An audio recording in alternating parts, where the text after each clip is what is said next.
thumbs up if you can hear me. Can you hear me? Good. Good. Okay. If you haven't already, please turn your microphones on and your cameras on. Thank you.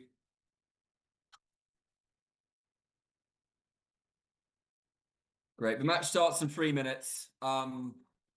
Team Iran, welcome. I know it's not easy with your internet connection, but you're very welcome. Just to explain the rules of how this works, you turn the camera on and the microphone on throughout the whole game. However, I'm understanding that the internet can be unstable. So if you disconnect, it doesn't mean you're automatically going to lose. But chess.com and I will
Hey, welcome everybody. It is that time. It is the finals of the World Chess League, and we've got Chess Club Dragon, who snuck through Chess Hub yesterday with a 4-4 draw against Team Iran Pro.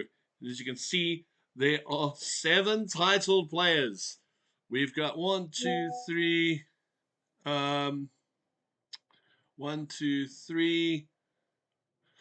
4 IMs, 2 GMs, and 1 CM. This is going to be a cracking game. I think again, Dragons need a draw because they finished higher up. So I'm sure we are looking good. All to play off. Second semi-final. Chess Club Blitziger has gone through already. They are through.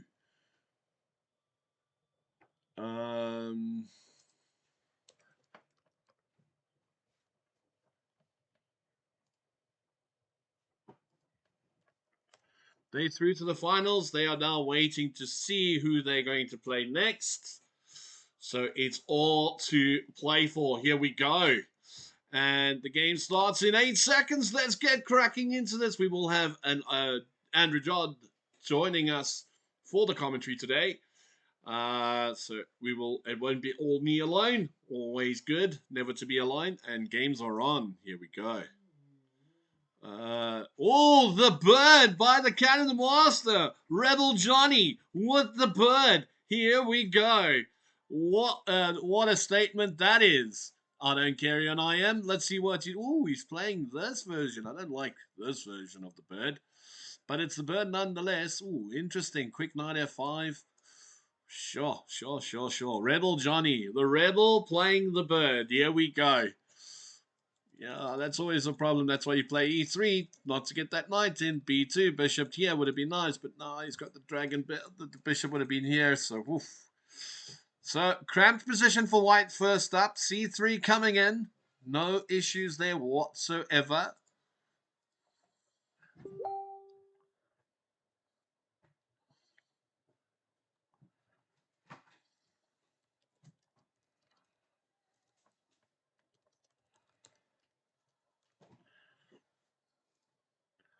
Right, C5 supporting. It's going to be a tight squeeze. Quite weird to see that the GM is not higher than the CM, but that's always fun. That's what makes these matches interesting, doesn't it? Right, let's go have a look at board 2. What do we have here? A Ratty.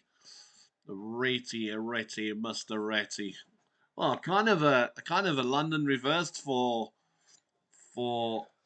black, if you think about it. All the pieces on only difference is the bishop's not on d6. Bishop wasn't on f5. And here we go. Ooh, a very delayed bird scenario from white. It looks like they're coming in with the intention that birds are for prey. Birds are for prey. Hello, Mr. Todd. How are you? I'm good. What about yourself? I'm not too bad. Let's see if that works now. Yeah, there we go. Got your pretty face on stream. Well, you missed it. Board 1, we had a bird. Oh, really? Yeah, we had a bird on board 1, and then we've got a delayed bird on board 2. So I'm scared to go to board 3. And I hear that you're a world amateur champion. Yes. No. Won the ACO World Amateur course. So yes. No. It was a good result. What, did no one else pitch to play? No, I'm kidding. Well, I'm kidding. I still call you victory. So I would. Well done on your feet, man. Lovely to have you on stream with us. And no, I tell you, board 3 was not a bird, so we safe there. Looks like, what was this? Looks like an E4. Looks like it went Scottish variation. King's Indian unorthodox. Okay. And then board 3. What do we got? Got a nice little English on board 3. So, where would you like to start, Master Todd? I guess we start on board 1. All right, let's go start on board 1. I mean, ooh. Now, I'm a bird player, and I don't like this variation that he played for the birds, by the way. I don't think it's the best when it comes to what you're trying to achieve. It would be an opening I'd be too familiar with, even. So basically, what he did was he's gone the Leningrad Dutch with the bird,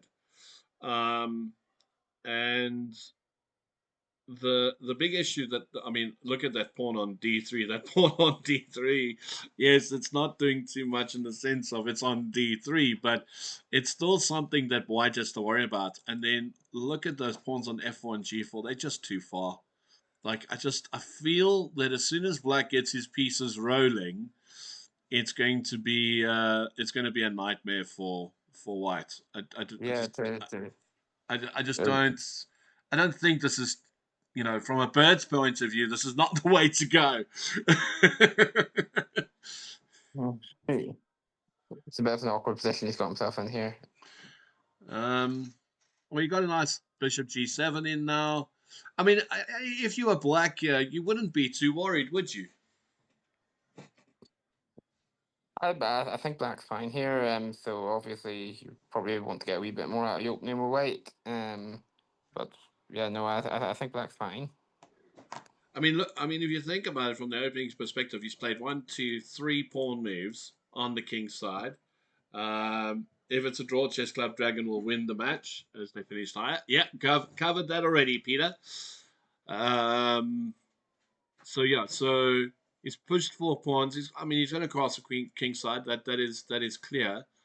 I'm just wondering how black would look at castling queen side, rook e8, and then e5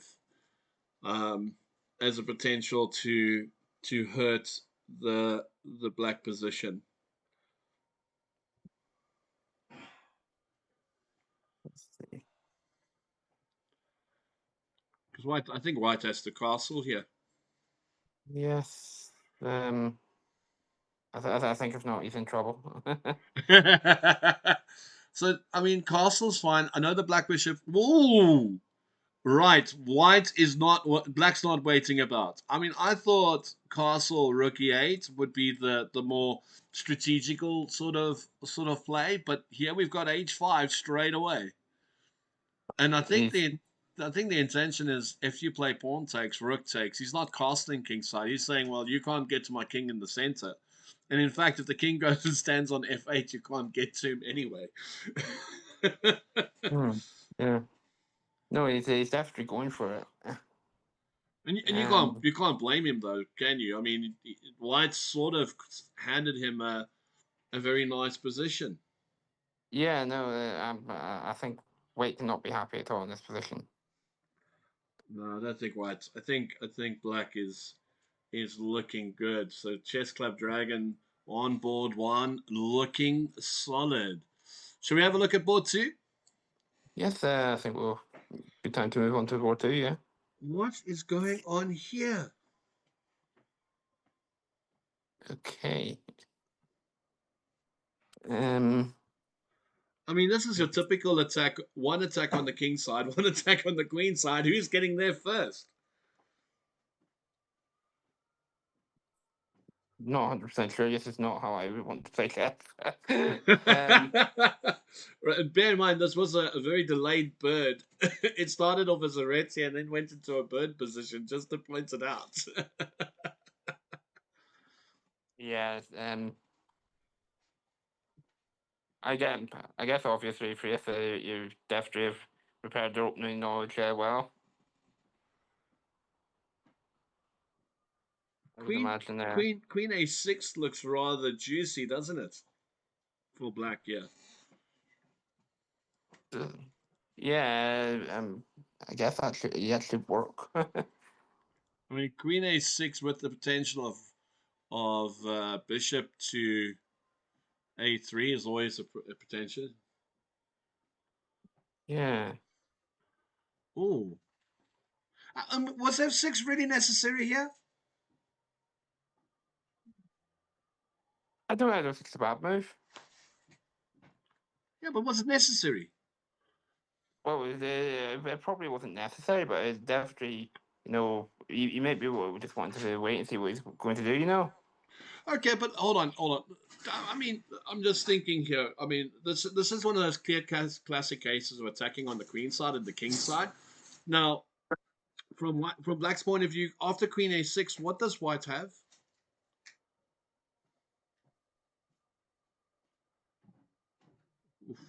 I mean, I do like Bishop on F6. I won't deny. Bishop on F6 does look beautiful.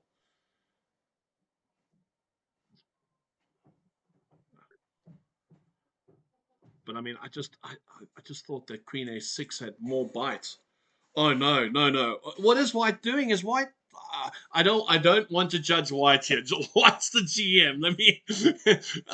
But am I crazy in thinking that there's some madness going on here?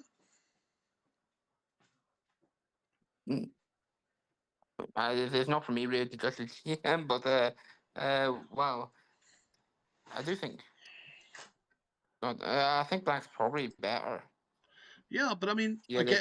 much better.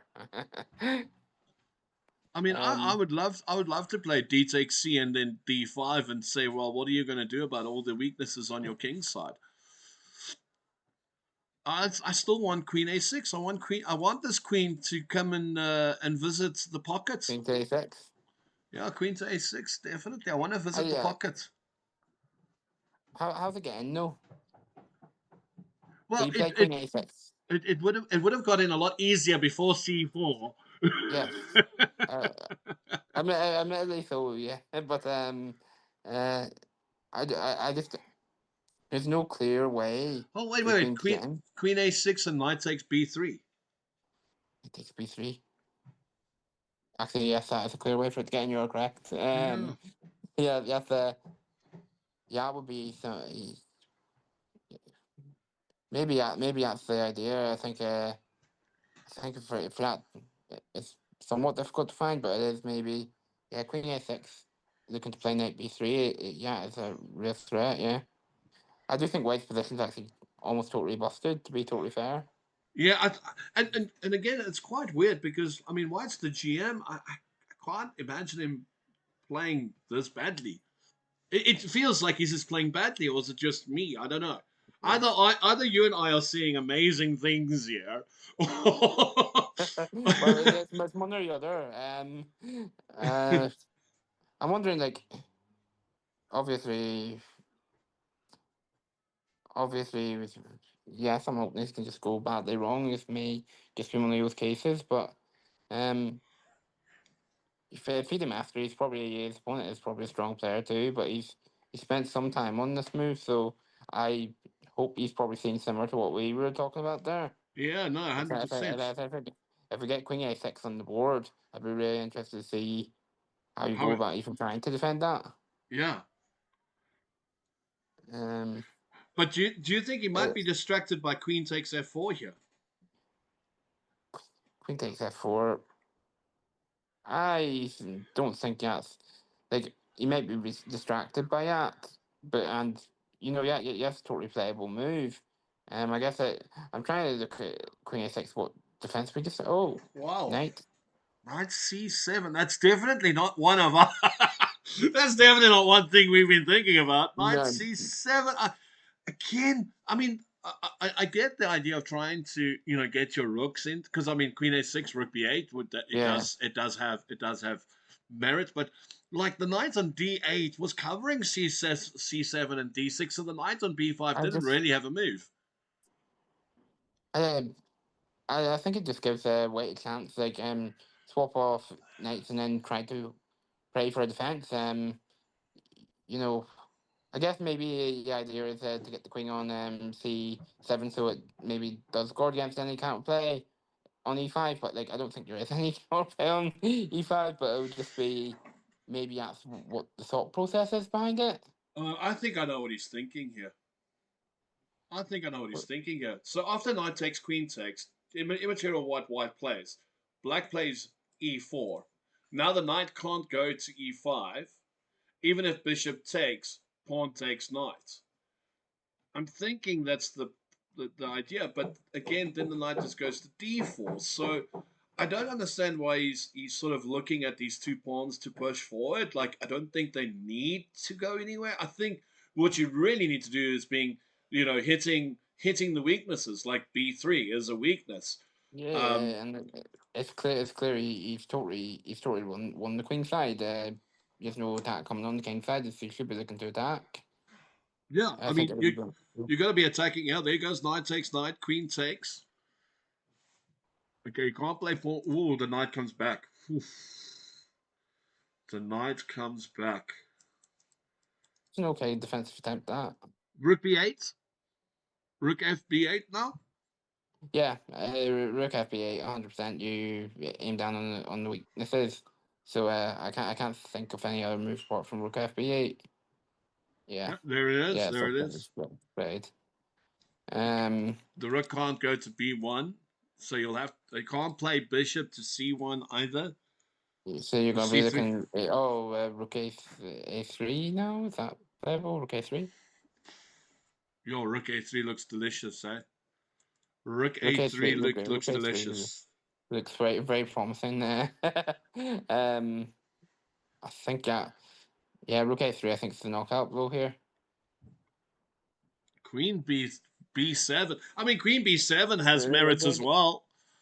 I think it does a similar job. Yeah, I Just think with rook a3, bishop b2 is the problem. But now you've got to play knight takes b3. You've got yeah. to play knight takes. Whoa! Why?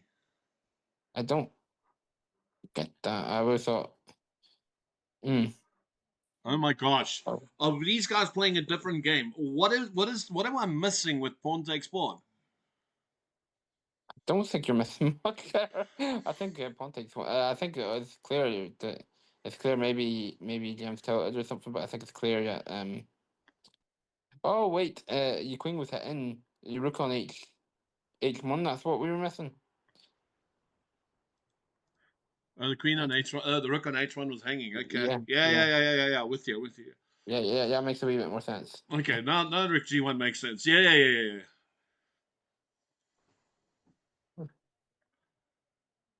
I still White still obviously totally bust here. Yeah, no, this is lost. Okay, so you take that, but knight takes bishop. Yeah, Yeah, yeah. No, okay, no. This is no. You can't play this. I You don't you can't. You I don't really know if his position's worth sitting on. I would no expect no a no. resignation coming quite soon. I think black is totally taking this. So Team Moran takes board 2. Maybe we'll look at board 3. Yeah, let's go have a look at board 3.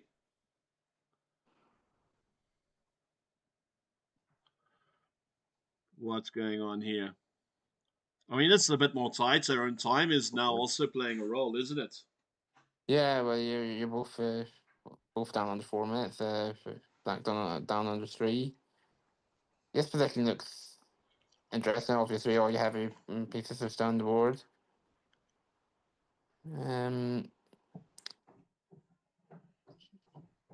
I could see it being. Yeah, I think Black's trying to liquidate here a wee bit too much. Is it a bad? I mean, is it bad? I mean, if you're black and Yeah, you can get a draw with the black pieces and push with the white pieces the next round, it's not a bad strat. yeah. But I think he's maybe giving away a few concessions and trying to simplify. Yeah.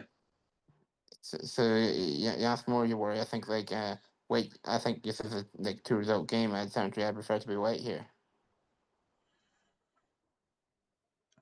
Well, I mean, if you think about it, the Black Knight is a little bit out of place in the sense it's got nowhere to Yeah, go other than defend d5, and White can literally play Knight c3, Rook e1, Bishop d1, Bishop c2. yeah. I That's mean, what I'm talking about. yeah, I think here white is better. So I think it's a 2-result game.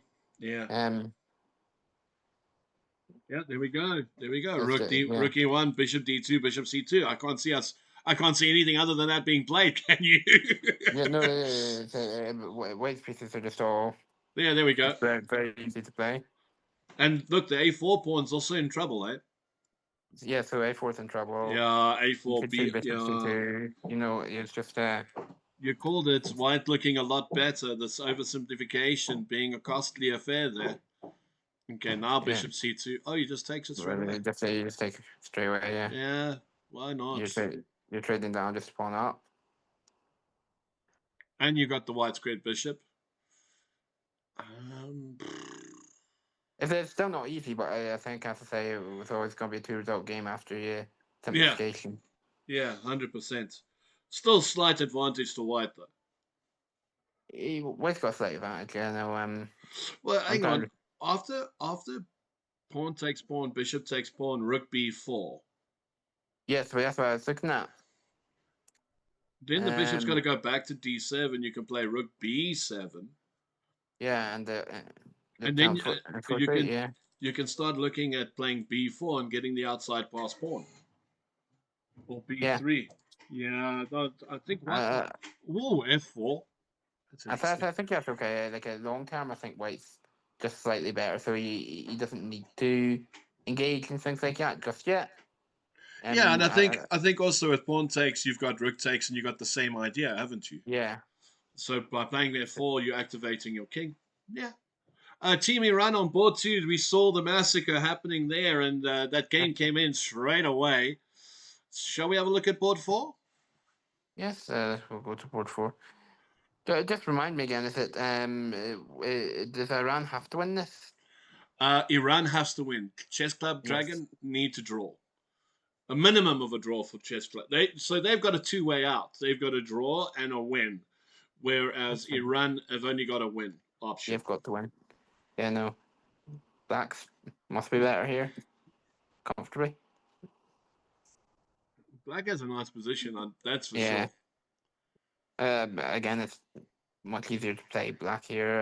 I think White must be in trouble here. I like to think he's in trouble. Oh, I don't think you could be happy playing the move e4. No. I mean, just based on that's gone. Yeah. That's gone. That's gone. Rook. I don't think you can ever. I don't think you can ever be happy playing e4 in that position. Yeah. Oh, if you could get a move like rook b4 would be pawn b4 would be so great, wouldn't it? Yeah. I think king e7, king e6. I think that's just logical. Yeah, no, just get the king. Yeah, no, king e7, e6. Yeah, e7, d6 maybe. Yeah, e7, d6.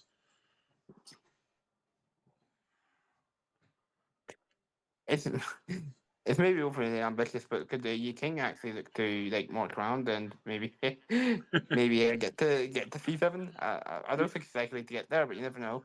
Yeah. Um, Are you talking about king b5, king c6? Eh? yeah. Yeah, I mean, this is the reason why I wanted to play king e7. I was a bit, I'm a bit nervous Yeah, about king b5. I kind of the idea was give no counterplay. That's why I'd be. That's why I So, would play would that you way. would you take the pawn here or play b5 and keep the black? Never mind, Yeah. he plays Oh. b5. I mean, obviously you're playing g5 to keep the black bishop out of the game. I mean, we get that, Yeah, well, but your black bishop is terrible. So so we've got a black bishop as a pawn on e1. That's effectively what it is. It's yeah, a I think especially with white now down below a minute, you have to think black's winning this.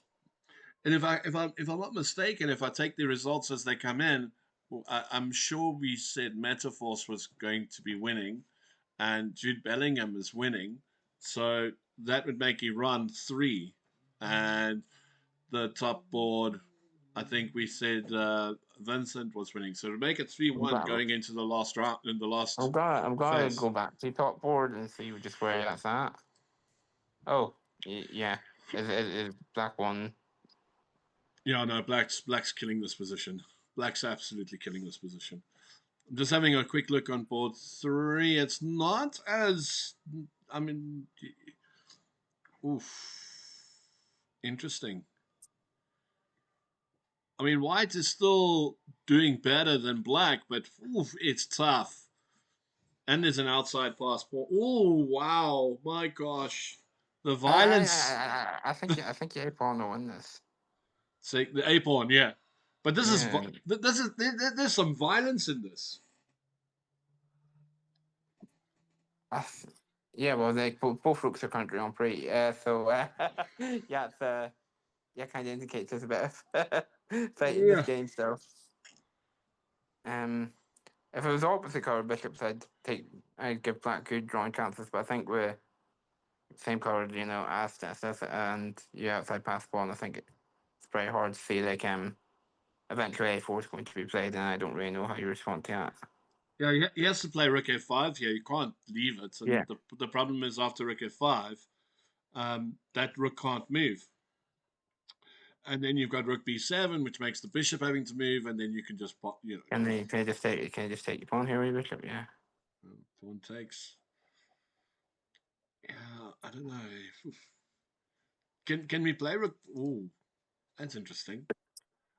Just really not giving black any play, is he? Yeah, I think just closing up your position and these your And pawns are going to start wow, rolling. board 2 Yeah, finished. Board 2 finished. 2 points on the board. That is a game changer. The fact that board 2 is finished, we're going to go look at that game in a second, or right after this. But board 2 flying out of the gates. Flying out of the gates, and that's that is insane. That is insane. Taking out the GM twice, and the second right. time a lot faster than the first. Definitely want to have a Uh, look at that. yeah, you have to presume he was tilted to lose that quickly twice. Twice. Oh, Team Iran! Team Iran on the verge of Oh going yeah, on through four. to the Yeah, finals. They're on the verge yeah. of going through to the finals because of many forced to it. Jets from 3-1 down in the quarterfinal are recovered.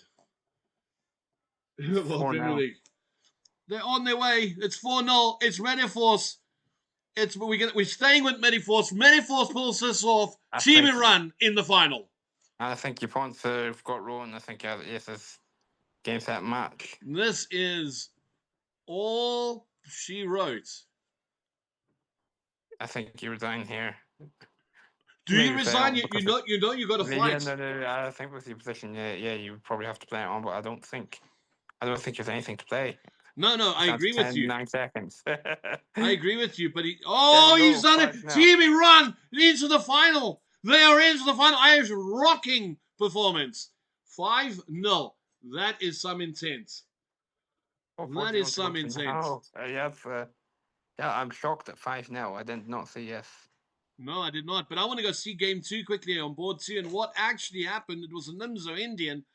And how the GM got himself into trouble. Nimzo, here we go. Typical Nimzo, nothing fancy. Trades the bishop. Still nothing fancy. C5 comes in. Breaks into the center. Takes. So how did this all end so quickly? Inca. What? Okay. Maybe you can help me here, Um, Andrew. What am I missing? What am I missing after Rook C1 Black resigns? do you think it? Do you think it's separate? um, Or was it a disconnection? That would yeah, be a bummer if that was a disconnection. I think it. Like, I can't think of what else it could be. I don't see why there's a need to resign there. Because he's on 9 minutes 57. He goes down to 9 minutes 22. I And think it's been a you disconnect. think it's a disconnect? Oh, that is not what you want to see. I think it must be a disconnect. There's no way you're resigning in that position in a game like this. I don't think you're resigning in that. I mean, yes. Yeah, no, I think it was a disconnection. Oh, online chess championships. You gotta have it all, right? You gotta have disconnections. You gotta have, you gotta have it all, man. You gotta have it all. But take nothing away from Teamy Run. They are 5-0 up, straight into the final, and it's going to be Teamy Run against Chess Club Politica. Now, if I'm not mistaken, and Peter is going to confirm this for me, when Team Iran played Chess Club Politica, if I remember correctly, Chess Club teams need a stable internet to play it. As per tournament, still gutting though, 100%, Peter. Mm. So Peter, just remind me the game between Team Iran and and uh, and Chess Club Politica. Yes, they did. And it finished 4-4. I wanted to make sure that it was the draw that That came could through. be. That could So, definitely be. Yeah. It's already making to a good final, Ian. so it should be amazing. Okay, but hang on.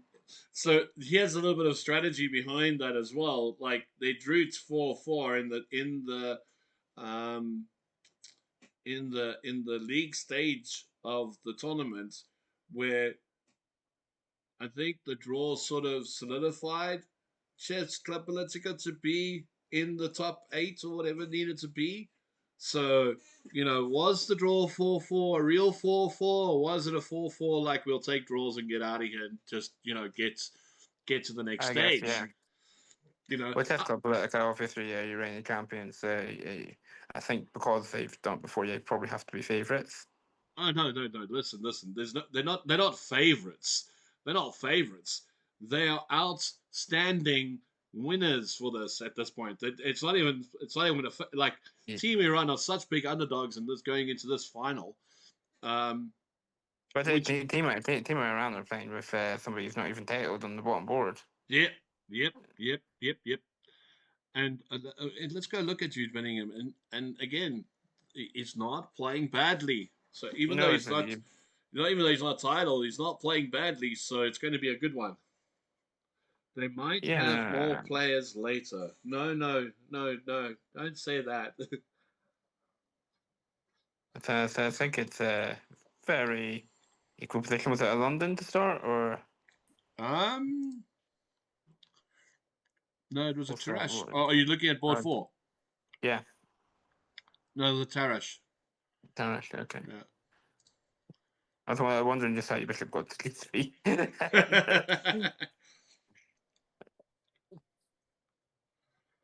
But wow. I mean, how's that for you, the semi-final, and you like your team just rockets 5-0, and now you know the rest of the games. Everyone's chilled. It's okay. We've got this. You know. I think I find it harder for Chess Club Dragon. How do you know yet the game's done and still have your motivation to fight? Yeah. No, I absolutely, absolutely. I It is tough. I find it harder when my other boards fall and I'm just kind of like, what happened there? um, I'd be if I was playing, I'd be wondering what happened to GM on board two. Obviously, we think the second was a disconnect, but the team probably don't know yet. If they're focusing on their own game, you're probably wondering, Oh no, there's no what ways. went on. No, there's no ways. They know what the score is, Andrew. You know for a fact, even when you playing, you scouring through those results and you checking Yeah, boards to know if you can take a draw or not. yeah. So So that no, they, that's not what I was saying. I was saying that we're wondering how he lost twice so quickly. So oh yeah, you won't know it's a disconnect. So I think that would throw me. I'd be kind of like, why has he lost twice in five yeah, minutes? yeah. No, Yeah. 100%, 100%, 100%. You have to keep playing. So if it finishes 5-3 and a player gets banned, that could change things. And if it's 8-0, then it's harder. Yeah. Yeah, well, let's hope that's not what happens. Um, It's uh, very unlikely. It's very unlikely to happen. But yeah, but I suppose like Peter, what he has to say is quite true though. Let's be devil's advocates here, right, Andrew? Take nothing away from Alakasha on board too, but let's just say it is found that there's something unknown happening on that board, right? And those results get turned. That makes a Chess Club Dragon 2 points. If they've got two other points now, that makes the match would, 4-4. would they not go through anyhow? Surely, like if board two cheating, doesn't that default the boards below it, or is that not how that works? Just that board's results. Just that board's results. Just that board's results. Okay. So, yeah, I mean, Chess Club Dragon are definitely fighting to have all 3 points because the 3 points or 2 points could make a difference if there was a review, right? If there's a VAR. Yeah, I guess if you have a review, I don't think promoting the game. No, don't get me wrong. Board two, Iranian player played absolutely fantastically, No, but absolutely, absolutely. No. I'm just being devil's advocate. I'm not saying he did it. I'm just saying from a devil's advocate point of view, which is why Peter's saying the games must go on, right? Because they've got to oh yeah, fight for those points. I'm just being devil's advocate. I'm not. I'm not. yes. I'm not saying that's the case. We saw the game. The game was very well played. It was really a good game of chess by Akash. All right. So what is happening on board two? Is Lovely Star going to be able to pull this one for Black? I mean, I don't like Black's position per se. I don't dislike it. I don't. I just Oh, don't like board, it. sorry. On what board, sorry? Board four. Board four. Board four. Before, yeah. I think it's very equal. I like Kid. I like your black bishop. So I think there is a better play from black. I think here it's very equal. I guess it's maybe who can actually position the knight. If black can position the knight a wee bit better, Yeah. it's probably okay. 100%. Kid. Yeah. Get the rooks in the center and see what you can do. The, definitely, I think you've definitely with your time on the clock too. There's a lot of fight left in this position. Yeah. No. Look, I mean, it's Black. You got to fight. You definitely got to fight. Let's go have a look at board three. Straight. Wow. I do like board three.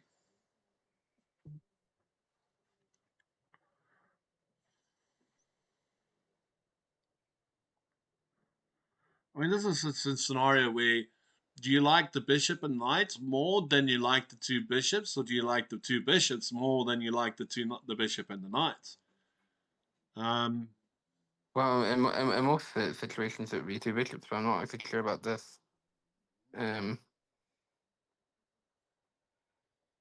I think it could be a wee bit trickier actually. Yeah, I mean, after f5, White does look like he's in a bit of peril, doesn't he?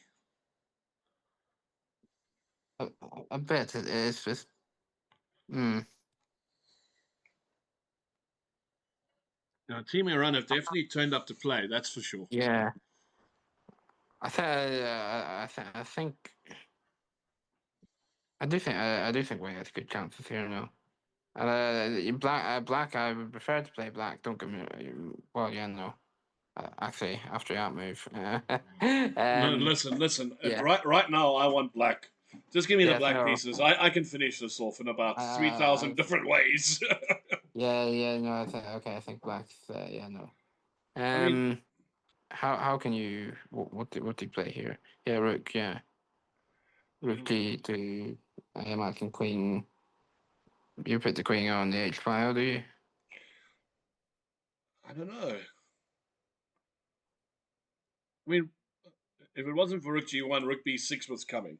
Yeah.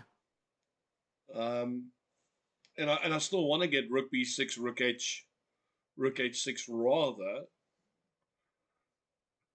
I don't want to play my queen to f6. No, I don't think you want the queen on f6. So the question is, I mean, the queen's got to move. So Uh, what about bishop g4?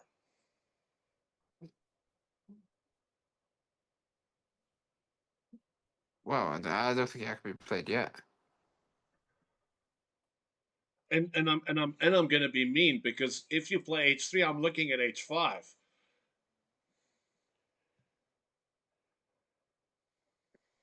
Like I'm looking to mate you. Like I'm trying to find a way to Yeah. mate you. Well, I, but if bishop d4 is found, that's a really interesting idea. I didn't, to be honest, I didn't contemplate that one at all. But like then, bishop g4, yeah. yeah, but then what about something like yeah, bishop e6? Bishop Oh, well, you e6. can't. You can't play bishop e6 Yes, because the bishop takes bishop check. bishop Okay, takes. so he's gone for the safety. I mean, I think queen h6 is the safety move, right? I think it would have been the move I would have instantly played in blitz. And yeah, you probably have to have rook g2 here. I think rook g2 needs to come, but I think rook b6 is going to come. Oh, queen Oh, e2. Queen e2. Rook b6 now? I imagine rook b6. Yep, Yeah, there yeah. it is. You see, and I think that's why I'm thinking, like, if you go back to the decision of queen h6, bishop g4 idea, like the rook on b6 wants to go to h6. He doesn't want to go anywhere else. He wants to go to h6. That's his square. Yeah, and the queen obviously blocks that off now, but I still think like your black position is wonderful here. Oh no, this is a great position for black. And the thing is, the king on h8 isn't in any danger because there's no black squared bishop on the board. You can actually play even here queen h well h3 I was gonna say bishop h3 I guess is played, but I was wondering if queen g3 could be played and then looked to have had rook On to move to h6. h file. Yeah. Yeah, I was also thinking queen h6, but apparently they don't like our moves. Oh. Well, yeah. But I think that's why we've tried. This is interesting.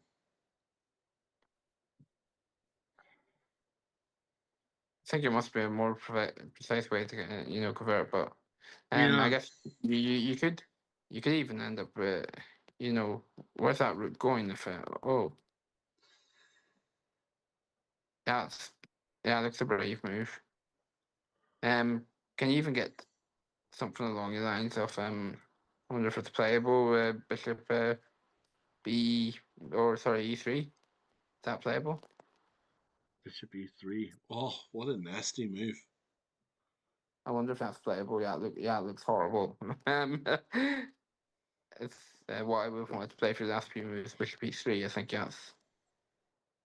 think that just ties everything down. And where do you put the rook? Can you put the rook anywhere? Not anywhere on the G file. Yeah, so it has Not to on the move F off. file. Yeah, And also, you've got the idea of your rooks come down with Jack, where your bishop obviously recovering the f-file as well. Sure. This is crazy.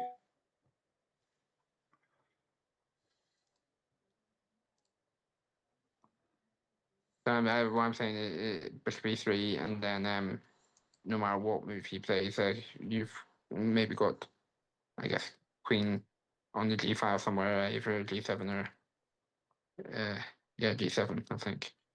Yeah. So yeah, I think bishop e3 is the move he needs to find here. Yeah, Yep, there we go. I mean, we called it, didn't we? I mean, the bishop e3 just looks absolutely devastating, and Yeah. for viewers that aren't particularly strong, what makes this move so good is just look at the rook. It's got nowhere along the g file, which is the file that you're trying to protect to stop your opponent from getting in. And then he can't even go to the f file because, well, guess what? The bishop's covering that, and it's forcing you to play it onto the e or d file. And once that happens, like you've got queen g7, which just what about just simply rook f2 at that point? Rook e1, rook f2. that's also devastating. It's just That's just good night, because after rook f2, queen f4. I mean, how are you protecting f2? You are not protecting f2 for all the money on this planet. You're not doing it. I mean, I was rook f2. looking for a knockout blow, but yeah, queen f2 is just or rook f2 is just such a smooth way to. Well, rook f2, bishop g2 is threatening. The rook's threat. I mean, it's just too much. I think it's just too much.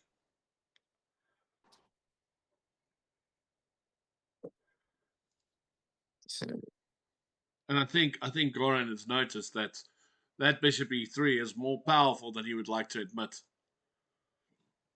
I think it's too powerful, to be honest. I'm just looking now. I can't really find any defensive idea against that.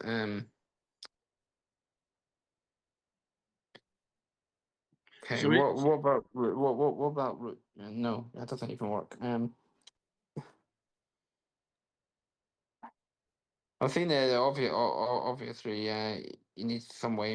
Maybe if you just move one of your rooks, there's the idea of an eventual, like, after rook f2, queen takes, bishop takes, rook to g8.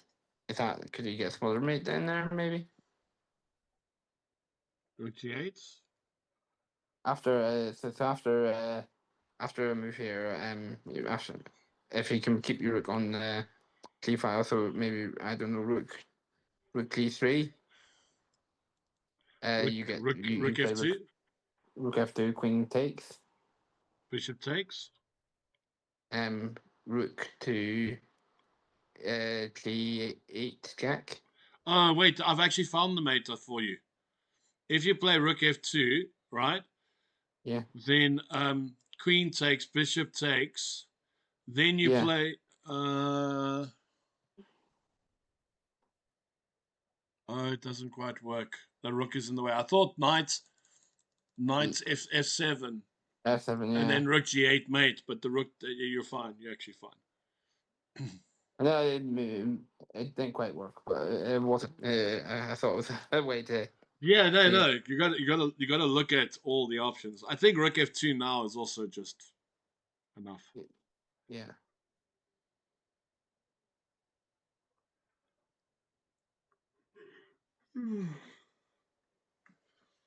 I think it's board's over.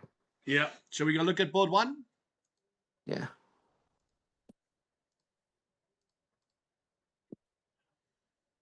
That's totally over. Board one.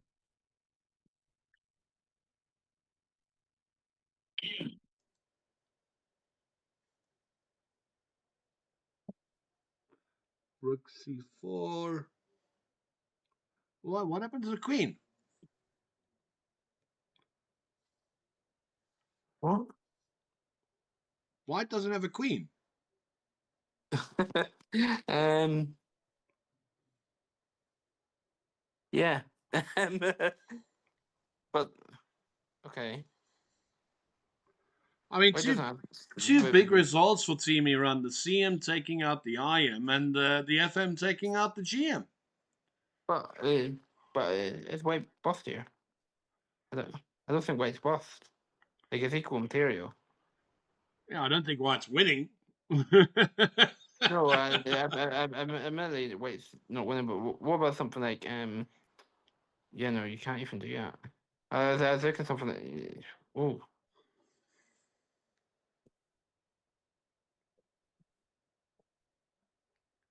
Hold on. Couldn't I have played knight takes rook, knight takes, and then it's probably still very drawish, I suppose. that's very low on time. Black's crazy low on time. So I think that's maybe right. He's playing without a queen. You just pose those as threats. Oh wow. Well, knight f3 is a nasty, nasty threat. F3, yeah. I think under that time pressure, you're always going to be in trouble. What about rook take? Maybe just rook taking here, and then looking to play knight f6. Knight takes, and then queen takes knight No, f6. it's going to go rook check knight there.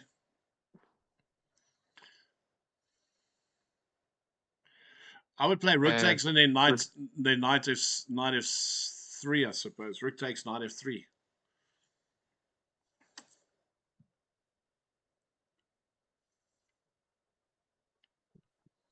I'll give Rebel Johnny his due. Yeah, There we go. yeah. There we go. Yeah, Queen takes knight rooks. f6. Queen takes rook, knight f6, I think. Yeah, knight f6, yeah. Knight Yeah. f6, and now. That's what I was looking at a few moves back. Yeah. It's a nasty, nasty thing. And then wait, Shuri. White should come in here. So Vincent Valga will pick up a point for Club Dragon. Manyforce 1 on board 3 as expected. So let's go to board 4. Rook and pawn ending. Your favorite, Andrew. There you go. Yeah, we're compiling game actually. Yeah. I've had some mixed results, obviously, in compiling games, but I think this is very drawish.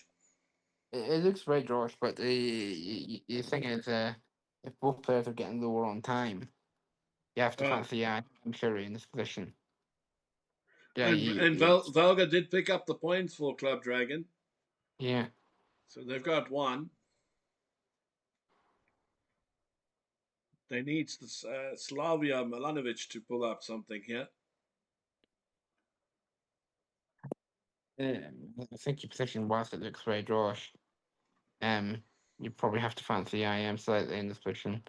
I guess you could take pawn here, pick up something.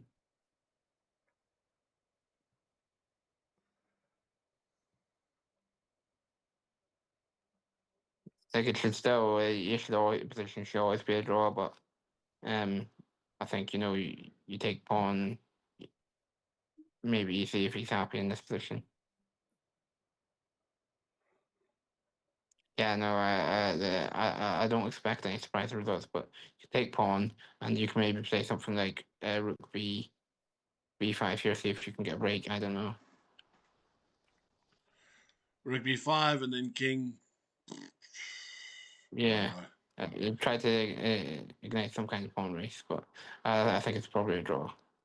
It should be a draw. Yeah. What about? Thinking maybe something like king. Maybe king, I want to play. king. What about king c6 with the threat of rook b5? Yeah. That's what I think you need to do to try to create some kind of threat, and then if you can obviously get that in, you've got the pass pawn then. So I think king c6 is the only way you can possibly play for a win is black. Yeah. I think. I don't like that move. No. I don't see the point behind it. I think that ruins any chance of a surprise win. No, I think king c6 had a bit more bite to it. King c6 gave possibilities. Whereas here, I don't think there's any possibility. Don't get me wrong, king c6. It could have been blocked, but it at least pulls the threat. Yeah. You want to at least make it hard. I think it's just a draw here. Yeah, it's going to be a draw, I think. I guess, there's probably rook d5 here, but... Does rook d5 work?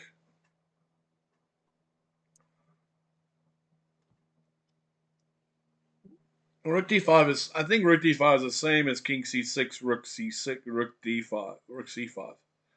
Similar idea. A similar idea, but I'm not 100% sure it's... I guess rook d5 instantly here. When somebody's down to 20 seconds, you never know.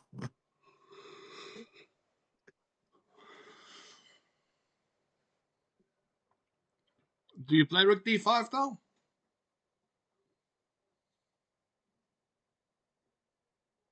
I think I'd Probably here. rook d5, rook takes, king d3. You can play f6, get the Yeah. opposition.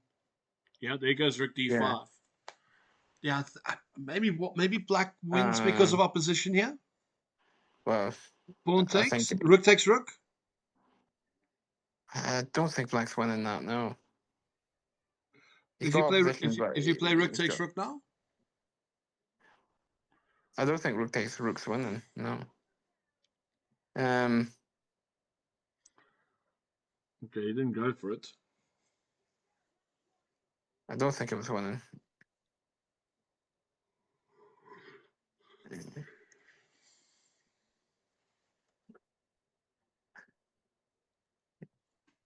It could be just repeat here. Yeah, looks like to go for repeats. Yep, 3-4 draw. Yep. Okay, so Team Iran 6.5 through to the final, ladies and gentlemen. Yeah. Which makes it that the third and fourth playoff would be Dragons versus Dundee. Yeah. Are you playing? I definitely won't be playing for Dundee. No. No, not on a month for Sundays. Could think anything much worse than that. Terrible. Alrighty, so it is. I don't have a link for the third, fourth playoff. I'm waiting for Peter to send it to me. Hello, Andrew. You're right. I'm good. Yeah, both of you. So for those of you who are film buffs, this is what I call the. You've seen Hot Fuzz. This is the Andes, where you have two Andrews. Yes, Andrew Horn. I will send you the link. And Andrew Todd, thank you for joining us again. Well done on your amateur win. I look forward to getting your Aberdeen team sorted next year. But you're going to you're going to join the two together, weren't you? Yeah, I think that's what we're looking likely to do. Yeah, we're gonna have to join the two together. Because I think there's a few times this year where you always had me and Antonius playing every game, but apart from that, we were a wee bit low on numbers at times. So well, we look forward to getting involved in that, and then we'll obviously be try and feature on your games to scrutinize it as we do. Yeah, well, it would be nice. Like a few years ago or a year ago, we'd reached the playoffs, so it'd be nice to get Yes, you did in the when we have a group stage format. We might be looking at going back to that. We will see. Wow. But that was yes, that was fun. But Andrew, I'm sending you the Andrew Horn. I'm sending you the other links. But Andrew Todd, thank you very much for joining us, and I'll let you go. But well done again. Thank you. I do appreciate it. Okay. All right. Cheers, Andrew. Thanks. Bye. All right. Right. Yeah, I've got to turn my camera. Oh no, hang on. Start video. Yes. Congratulations, Team Iran Pro. I've got to congratulate their captain Kievash for organising them. And whilst we want to stick to the chess, I will just say that we recognise that in certain parts of the world, it's easier to join vitamin C. chess.com matches and the Google Meet links and videos than it is in other parts of the world. It's easy to play chess in some parts of the world compared to others. And we recognise that. And thank you for your kind comments in the chat. Commiserations, Chess Club Dragon. They brought a hell of a team. Had a very good season. They finished second in the league. Reappearance. But they've now got to Help drive. haven't got long to do that because they have the third place playoff coming up in 15 minutes. I know it gets a lot of stick sometimes in football and the World Cup when we have a third place playoff, but I always think it's sort of quite fun because teams are sort of, they want to win, but they're not tactically restrained in the same way. The pressure isn't quite on, so they play a bit more adventurous. So I don't know, maybe we might see your Bon Cloud here or something, something fun. They can do that. And yeah, I just got a reaction from a Dundee captain. He said, "Thanks, Peter. I didn't see that score coming." Dundee City, who earlier lost to last year's champions Chess Club Politica, will be getting ready as well. I do love Dundee, but I got to think of that Simpsons meme where the Dredrick Tatum's been released from prison, and now he's taking out his anger on Homer Simpson, the boxing one. So, like, yeah, Chess Club Dragon been eliminated from the World Chess League, and they're going to take their revenge on Dundee City. I can sort of imagine something like that. Great. I am just going to. The match will be streamed here, though of course you cannot watch it whilst playing. Yeah. Or I might put a tournament rule saying yes you can, but if you any mistakes you make based on the commentary is we're not liable for. Yes, okay. They have that. You have the links. We have 16 minutes. We got time. Might as well just give a bit more context. So, Chess Club Dragon finished on 7.5 out of 8. Sorry, 7 out of 8 in the league season. They only lost to Chess Club Politica, who made it in the final, and then they drew against South African Chess Hub yesterday. They're 3-1 down, fought back to get 4-4, won the match because they finished higher. But then Team Iran Pro were a bit too strong. So Team Iran Pro finished third. They got 6.5 out of 8. They started with a loss against North Staffordshire Knights from England, but they strengthened their team considerably since then. They had 2 wins against the Cambridge University teams. Who else did they beat? They beat Birmingham University. They also beat Dundee City A, who finished third. So they've not not finished third. We're going to see who finishes third, who reached the third place playoffs. They also beat South African Chess Hub in the league as well. So they've not had an easy draw to get there. They played actually both Dundee City teams as well. Dundee City B are a strong side as well. They finished in the top. They finished the top 20 as well. So they've had a battle to get here. They've never played in the playoffs before. So whilst I'm always completely impartial, it is nice to see a new team reach the final. But again, it would have been fun to see the 2 Serbian teams play against each other after they played against each other last year. So we're in for a treat for the final, which is going to be played after 15 minutes after this third place playoff match concludes.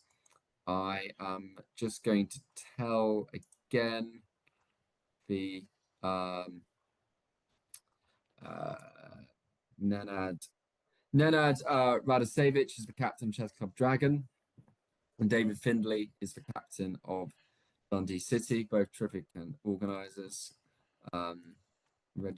Registration is open for your match, starting in 12 minutes. Yes, great. All right, yeah, one of the Dragon players has joined. Cool. Yes, why don't we have the national anthems? We Please. can do that. On its way.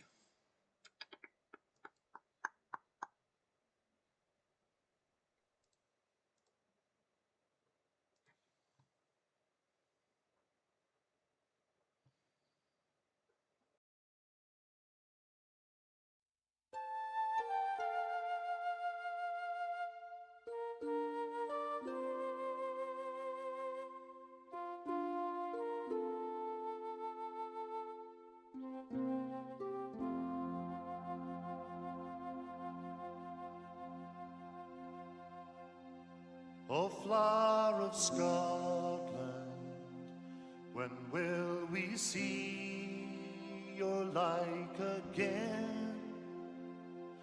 That fought and died for your wee bit hill and glen, that stood against him. Proud Edward's army, and sent him homeward to think again.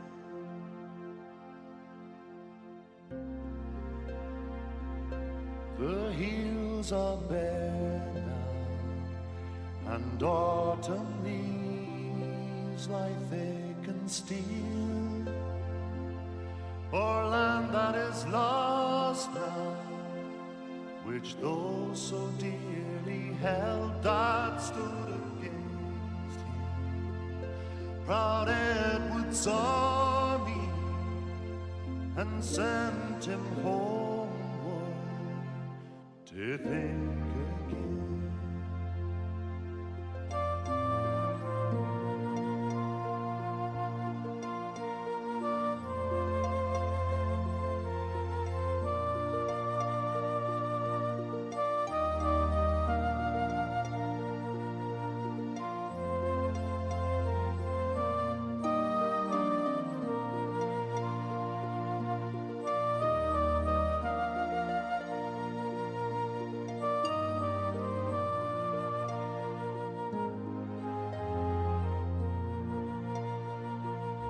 Those days are past now, and in the past they must remain.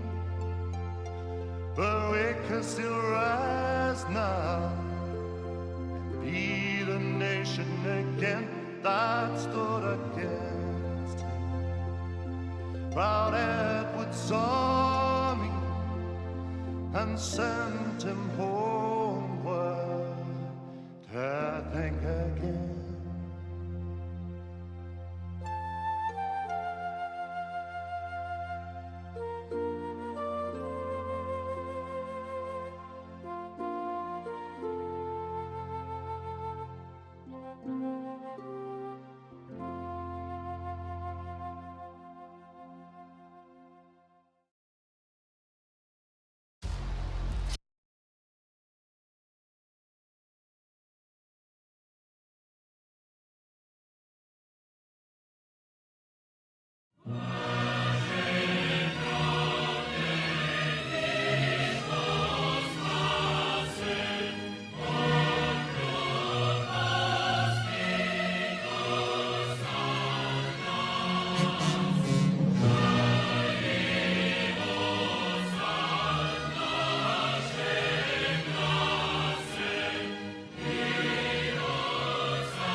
And we are back for the fourth playoff.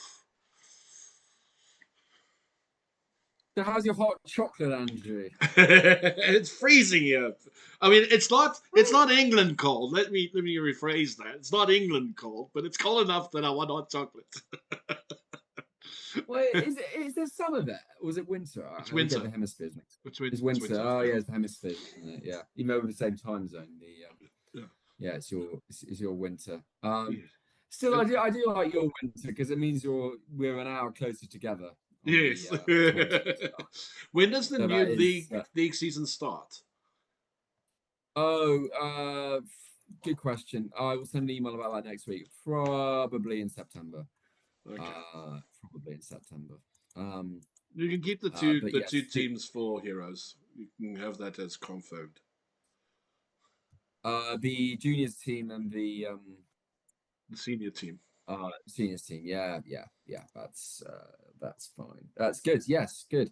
So we've got 7 minutes to go. The Dundee players are always extremely reliable, but they genuinely, their captain says that they don't join the match because they don't want their opponents to prep. Okay, that's fine when you're playing a team around your level. But when you're playing a GM, IM, and an FM, yeah. Well, I don't think they care. The nicest, no. I should. So Dundee City A, they do have one title player, Richard Polacek, who's IM, who plays on board 1, and they got several very, very strong 2100s just underneath that. So they've done very well. Strongest British team this year. It's actually a thing I just realised that the top 4 teams in the league finished in the semi-finals. So the only so it went to seeding, except Team Iran Pro beating Chess Club Dragon, but then they're only split by half a point anyway. So that wasn't such a huge surprise. The way in which they won was quite a surprise, but the actual result wasn't actually a huge shock. The Romanian players were titled, but one of the problems they have is, for obvious reasons, that it's difficult to get them to play, to travel internationally, and also to get enough norms or tournaments to play against other teams around the world. So this has been quite good for them, but it does mean that some of their ratings are a bit on the low side. Anyway, we got one Dundee player in. Andrew, can you occupy things for 5 minutes or so? Because I'm commentating you for this. Okay. And I need to manage the Google Meets call. You do your thing. I'll So be back in 5. So Vincent Vega's back, JS2000's back, and Slavia Milanovic is back. I think it's just Emmett, I think, is missing from that one. So what do they call this? The dead rubber. The warm-up to the final, as they say.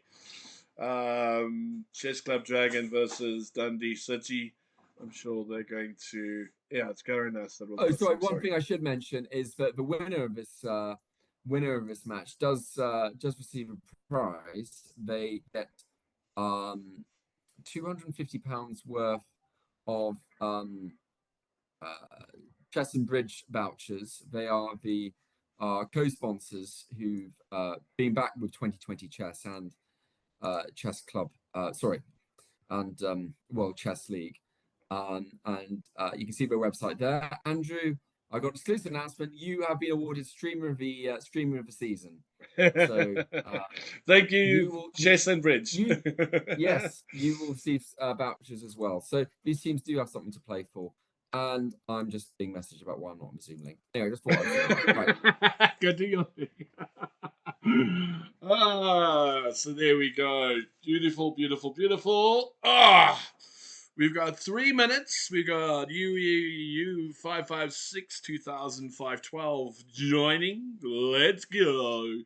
Let's go, ladies and gentlemen. It's going to be a 4v4 with a cracking round to come. A cracking round to come. A cracking round to come. Hi ho, Mario, a cracking round to come. We need some wins. We need some wins. Puricat is there, and this is going to be fun. So yeah, so board 2 giving up about 230 points. Board 1 pretty even. Board 2, sorry, pretty even. Board 1 giving up about 200 points there.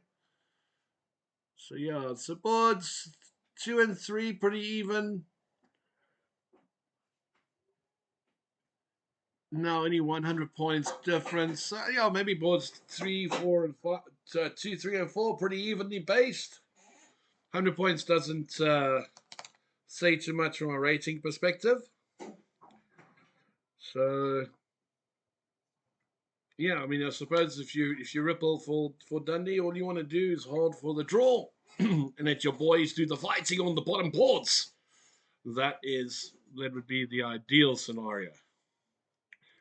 Doesn't always work that way, but we can only but hope and try, hey?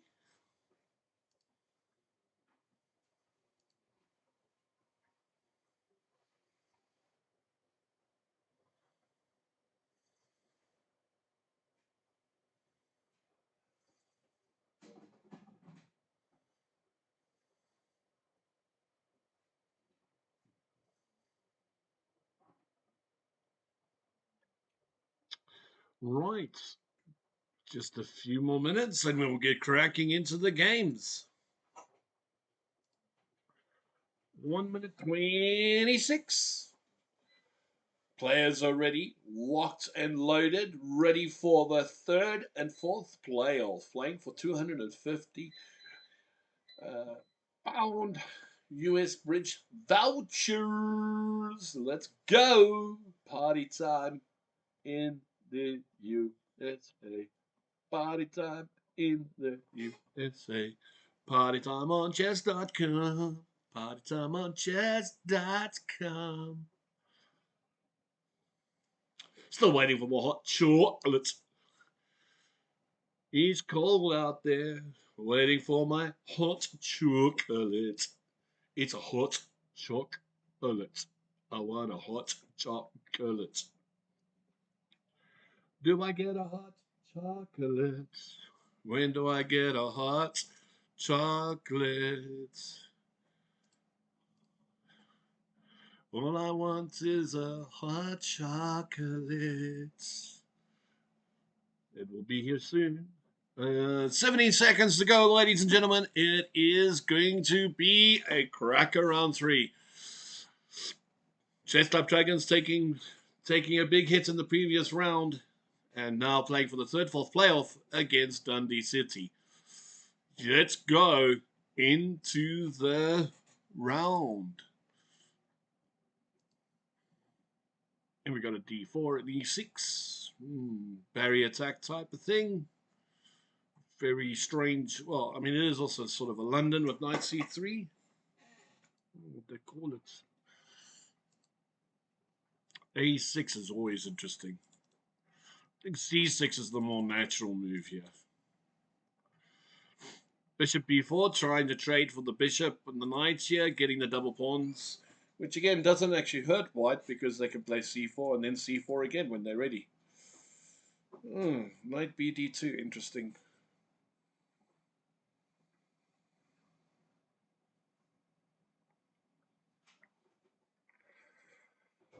Yeah, you've seen I don't have my knight e4, which I would love to play, so he's going to have to play bishop g3. They might play the bishop g4, h4, g3 scenario.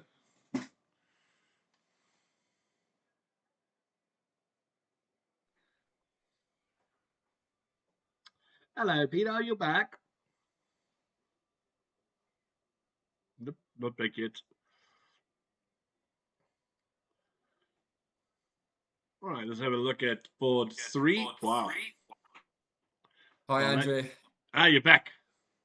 Yeah, it's funny when we're doing the it's not as complicated compared to what you do, but when you're doing Google Meets as well, you've got to make sure to mute your call on Google Meets. But then again, these are all sort of IM and GMs, so it's not as if anything I say on the stream is like, oh wow, gosh, you know, I they're gonna didn't nick my think of idea. that. That's quite good.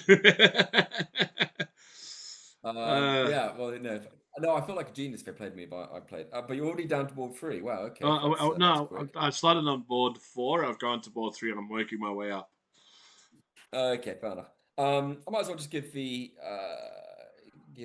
time to have a shout out. So the players, Vincent Vega on board 1 is Nenevich Marco, and board 2 is that Slovenian Grandmaster Jan Subilic, who we talked about before, one of Europe's best under 21 players.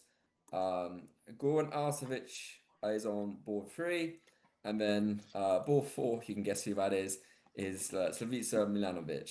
On the Dundee City side, board 1 is international master. Nearly said Marcher there. Richard Polacek. Board 2 is not a giant mutant octopus. It is Andrew Wright. Yes, I thought it was. I want to make sure. Declan Shafi is on board 3, and board 4 is I had him there for a second. Ian McDonald. So we've got Goran Asovic against Declan Shafi here on board 3. So what do we have here? And I've got to give a shout out to the captains, David Finlay from Dundee and Nenad. I've got to get a second name. I've lost it. Nenad Radosevich as well. For making sure everyone turned up after the semi-final loss. It's going to be a bit devastating. They've been being dragged on to play this match. Wow. Okay. So knight takes pawn. So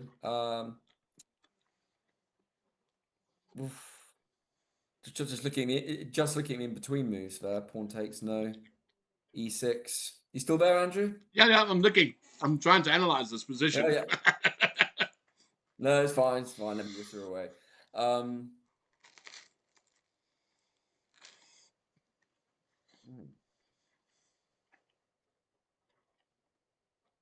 Knight has to go back to C3, I would assume.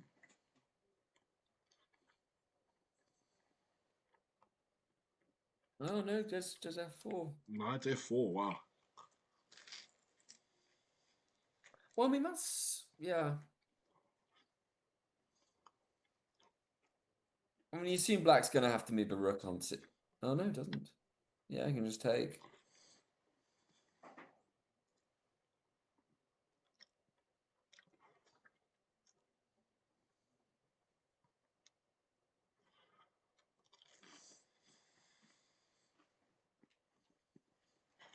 There's so many combinations here. You got bishop takes, Yeah, I know. pawn takes bishop. In between moves, you can't let that bishop fall and then the pawn go into F2 with check. I was even looking at knight takes knight first.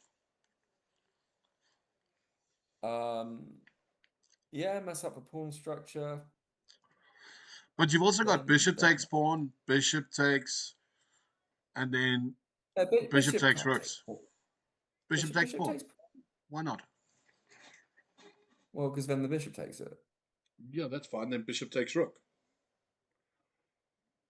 Oh yes, sorry. Yes, hold on. Then still got the bishop takes rook.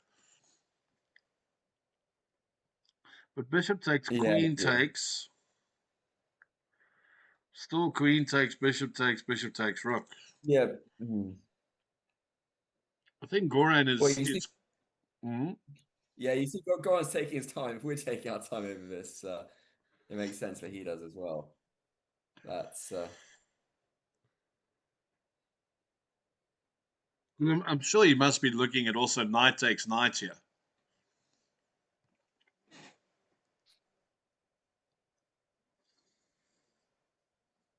Yeah.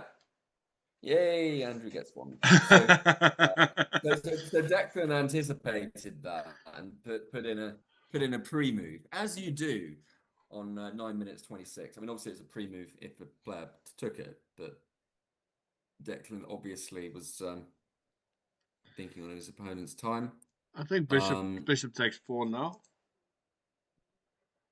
Or do you play bishop takes rook, then bishop takes pawn? No, I don't know. I don't know if I want to give my white squared bishop away for that rook, to be honest.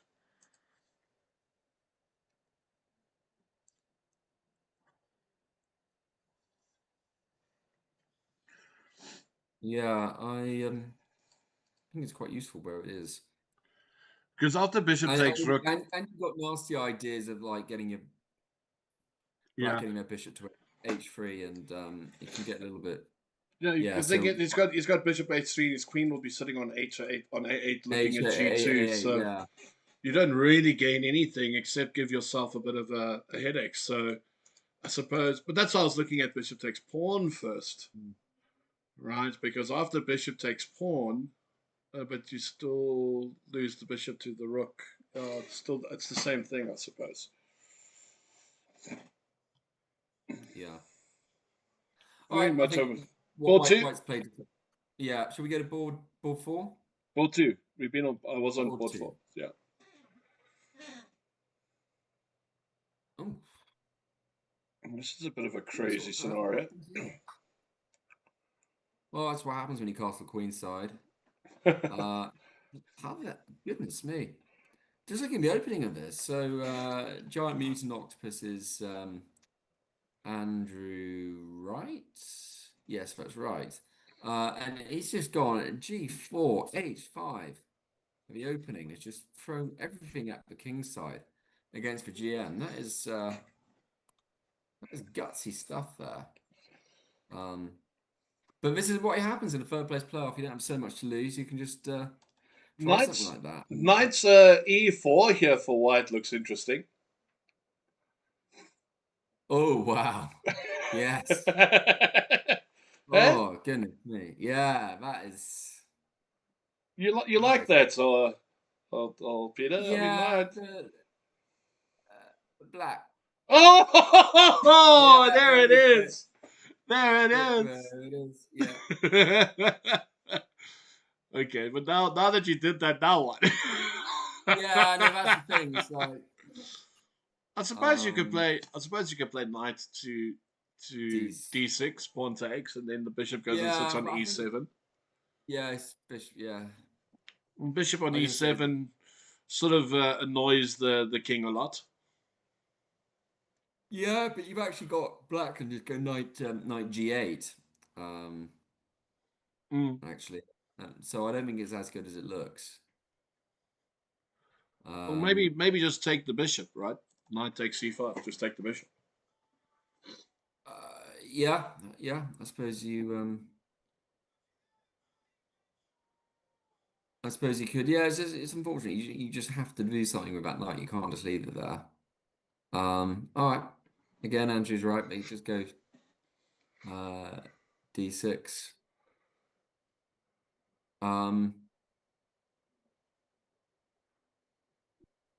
All right, yeah, do it the other way. Move a knight to f5. Cover that square. Yeah, much better than g8. White is a pawn up. Black can obviously win the h5 pawn back at some. Well, I say obviously. It's likely to win it back at some point. I'm thinking here, White maybe rook h3, get the raised rook onto c3. I was looking at rook e1, knight f4. Wow. Yeah, that would blow it open. But I think black. Well, does black dare castle? I don't think you should castle here on the king side. I think you're asking for trouble.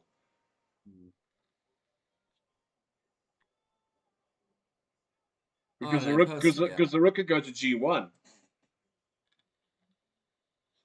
The rook can go to g1. Yeah. That causes quite a bit of pain. So White's got some options here. I know this is great though, seeing a non-title player up against a GM. He defends the pawn. I don't know if you need to Yeah. defend that pawn. Yeah. I mean, you're thinking maybe getting the D rook onto G1, and as you said, and then keep piling the pressure on. But Because I mean, you can take the H pawn now if he wants to. Okay, I thought Queen C4 was going to come in, and again Queen C4 because of Rook C8.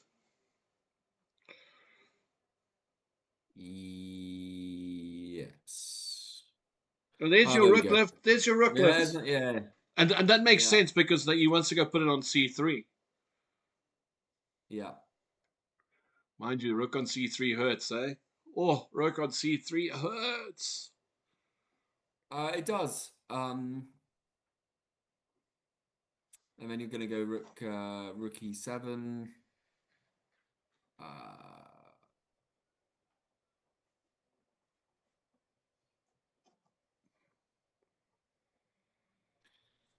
Thing is, White has very quickly calculated that it's okay to lose that A2 pawn. Got to look at the time as well. The GM's got 5 minutes extra. Has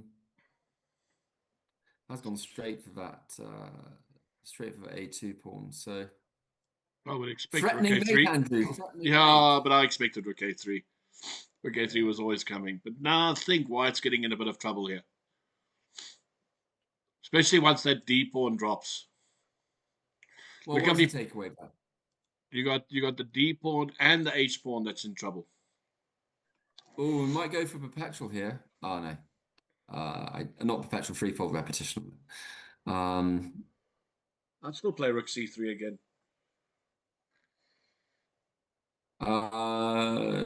Yeah, you could. Think all variations of rook. I don't know. I think Black would be happy for a draw here, I think. Even if your GM with 5 minutes up, I think. Well, What about knight D4 here? The idea is if knight takes, queen takes, I'm hitting G7, needs to forcing D7, him to do yeah. something about G7, then rook C3. Yeah, but you got rook C, you got rook C8. Ah, there we go. Knight D4.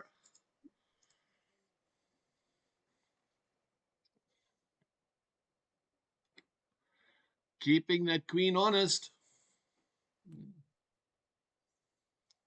And I think he has to play knight takes. The last thing he wants is knight takes knight with an open e pawn. Okay. Now rook C3 again. Actually, E5. Does E5 hurt? No, not actually. Because Yeah, Ricky, I like this. yeah, more threats. Oh, rook C3, then rook C7. Oh, he's always got rook D8, but still, it's good. It's good. Good pressure. Rook C3. Yeah. Yay! Peter gets one. Okay. Piling pressure on.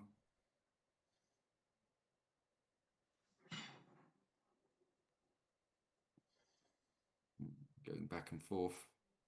I mean, we're not looking for top two boards, but this is an interesting one. You want to see, from a neutral perspective, you want to see title players losing to non-title players. So this is where an upset's going to be. It is still 0-0 at this point, so it is. Still game on. Yeah, it's still all game on.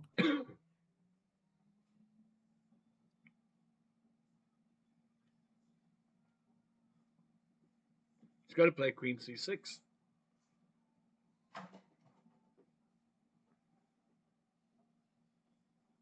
I think. Queen A5. Queen A5 for black here. Hey, how's that? Queen A5. You can't play rook A3 because the queen takes rook. No, we just go rookie. We can go rookie for it. Yeah.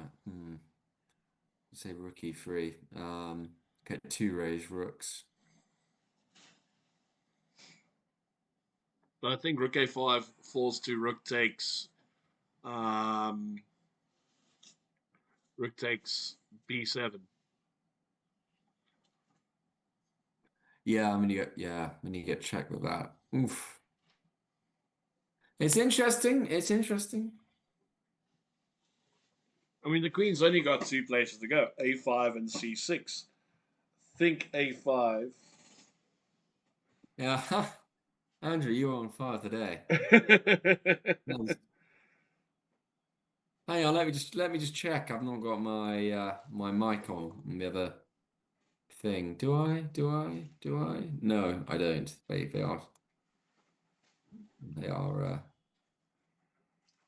are coming up with these moves by themselves, so we believe. Just leave that.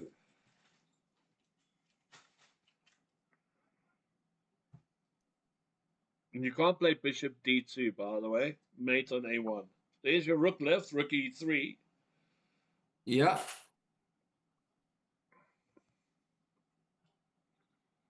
Double rook lift. I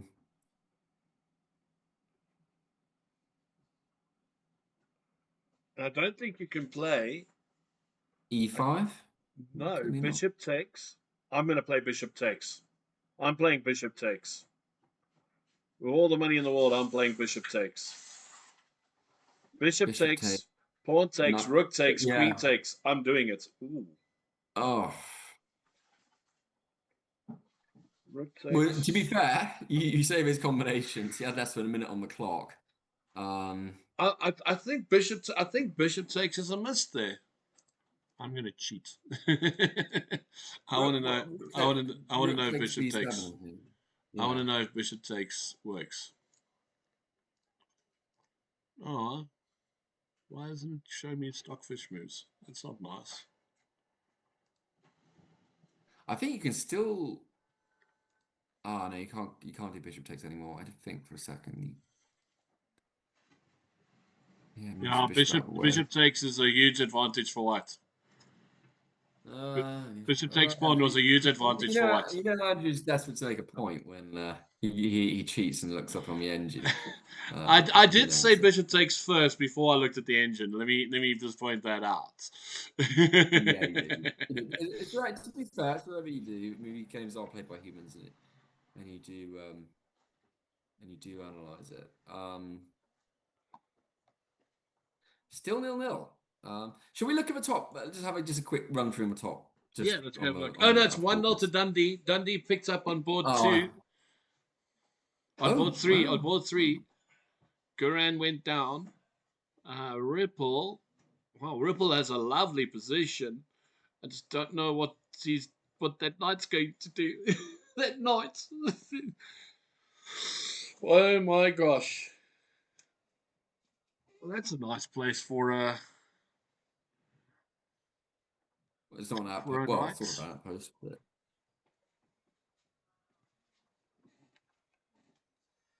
no. Ripple's one under Ripple's black. Ripple's one under pressure here. Should just say though, on board three, well done, Declan Shafi, beating an IM. That's a fine achievement there. And may I ask, what happens if this game's a draw? Are you saying that to take the Mickey because I've said this so often, or do you actually... No. Yeah. For people that have just joined and for the fact of what their league standings are. I don't remember what it's their fine. league So standings. yeah, if it is a draw, Chess Club Dragon win as they finished second in the league. So Dundee City need to get 4.5 points. Chess Club Dragon need to get 4. Thing is though, on the other boards, if you just blink for a second, things can change. But yeah, board two is the key. Is the key at the moment. Board 4 looks relatively even. Going to board 4 But now. Board 1. They are tight games, eh? They are all tight games. Should we look at board 1? I want to see I'm on board 1, yeah. Oh, good lad, yeah. Black is holding on for dear life. Gosh, look at that pawn combination.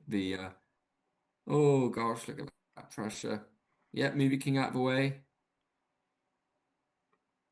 I mean, I would say this is drawn just purely the fact that the two bishops are opposite colored. Not for any other reason than the fact that the bishops are opposite colors. Because White pawns in. effectively, if the pieces all got traded off, it would be a draw. Yeah. Huh? Ah, cheeky, Ah! cheeky. Oh, you Yeah. gotta like the cheek in that, man. You gotta like the cheek Yeah. in that. I did not have much time to play that as well. Like that's But that's the sort of move you play when someone's got 20 seconds left on their clock. yeah, but not when when you got 20 seconds on the clock, it's not quite the same thing.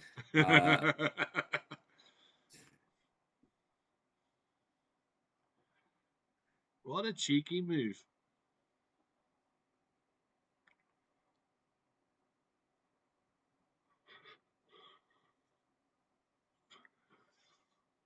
Yeah, didn't want me to check on H5.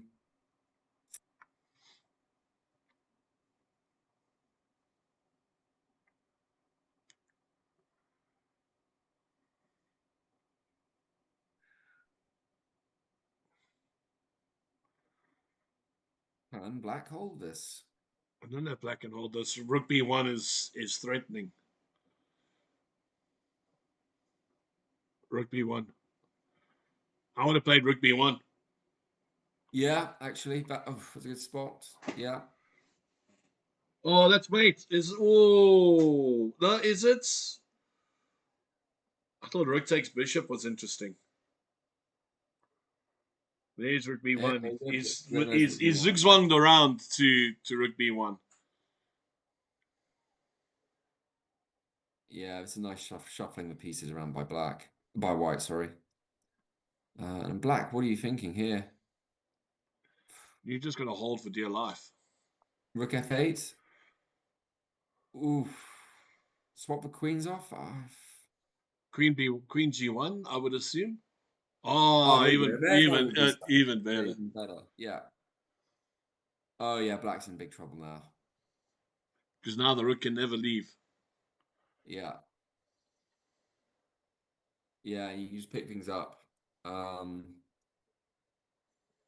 The king's stuffed as well. Yeah. Look at the march of the king. The king's got the march there as well. Yeah. G2, Yes, F3, G4. It's a long march. It's a long march.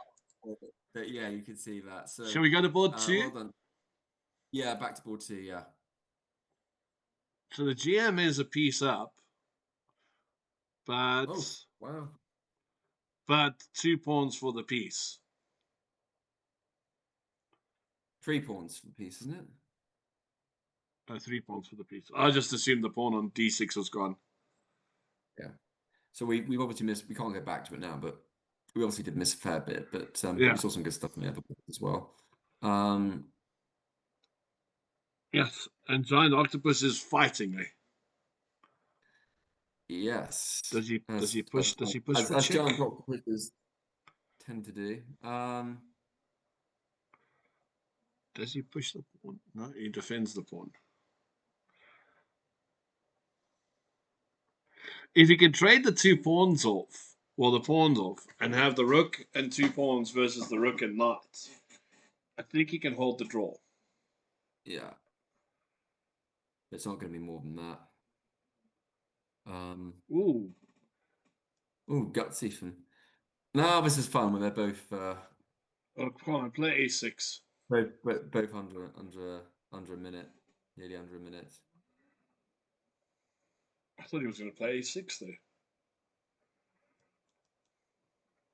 A6? Sorry? H6. Yeah. Yeah, amount of times I've listened to your streams, Andrew, say push for pawn, go on, push. Which one? Yeah.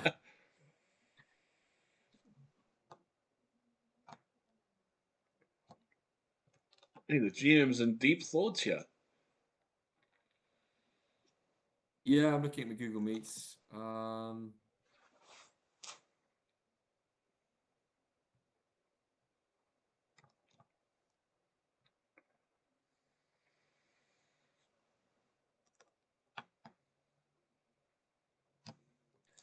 but they just look completely.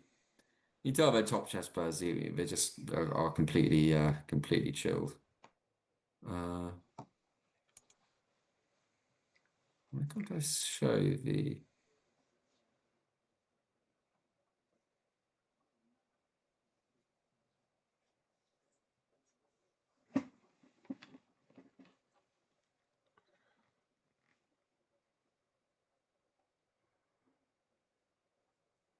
Yeah, Blacks gets the king marching in.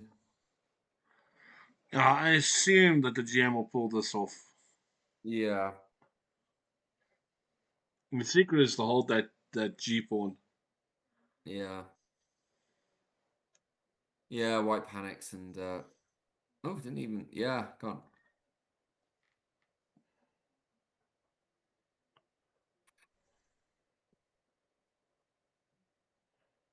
Oh, look, great moves from the GM here. Yeah, no, look, I mean, this is chess. Yeah, Chess this is certified. expert. Yeah. I mean, Oh, it's gonna watch you out take for a- knight c5 here. Don't Okay, give rook up. takes point. It's gonna take the pawn.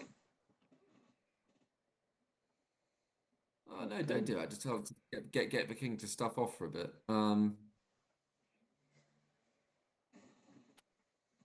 Yeah, now you go rook.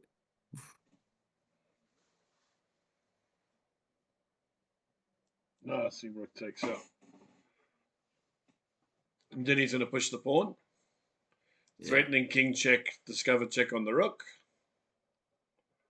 Oh God, good spot. He's gonna push the pawn again. Yeah. He's gonna push the pawn again. Then the rook's gonna go behind the pawn. Wow, Andrew, you're kind of psychic, aren't you? He goes for the So check. Goes for the check. yeah, goes for the Beautiful. check, And then then gets king in. Oh, that's even. I mean, that's even better. You know, you got to admit the technique here is really good. well, Now the rook. calculations, but you can Is he gonna play the rook or the knight? yeah. Question is, how does the knight get there? Bing, bing. Knight's gonna take 3 moves to get there.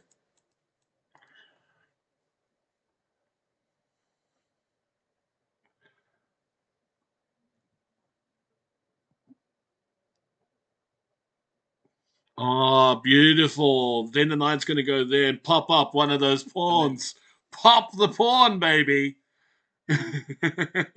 Wow, the technique by the GM here, it is Yeah, awe-inspiring. it's exceptional. Yeah, I mean, obviously they're GM, but he was under a lot of pressure for a lot of that game. What's he going to play? Rook H1 now? Yeah, Rook H1. Oh, no, he doesn't. He clears the board for the win. Oh, my gosh. What technique, man. Yeah. Oh, that's Yeah. awe-inspiring. That's awe-inspiring. And a draw on board 4, by the way, by Pure Cats. Yeah, I should apologize to Dundee when I said my Simpsons joke earlier. They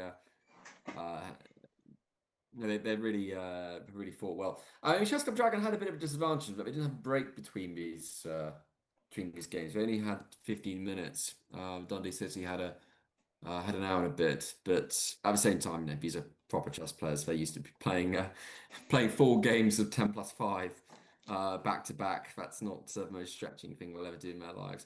But it's 2.5, 1.5, so still in the margin of all to play for.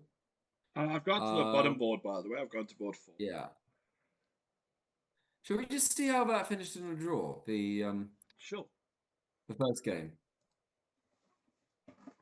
because it's still interesting to see an IM draw against a non-title player. How that finished? Just want to get that up. I've got it up. Yeah. All right. So. Oh, wow. Repetition. Yeah. Repetition. Well, very nice. Oh, very nice. Very clever white. Got my way around that. But black was crushing in that position. Yeah. Oh, so very, very well done Pure Cat is. I gotta give a shout out my names if you draw the title of the player. Pure Cat is Ian McDonald. I don't know why he's got a Brazilian flag, but that's okay. Right, so we're on the second game of these. Just looking at the timings, the final is in 40 minutes. So this should be concluded well before then. Yeah. But just as a heads up on that. Okay, so White hasn't decided a castle yet.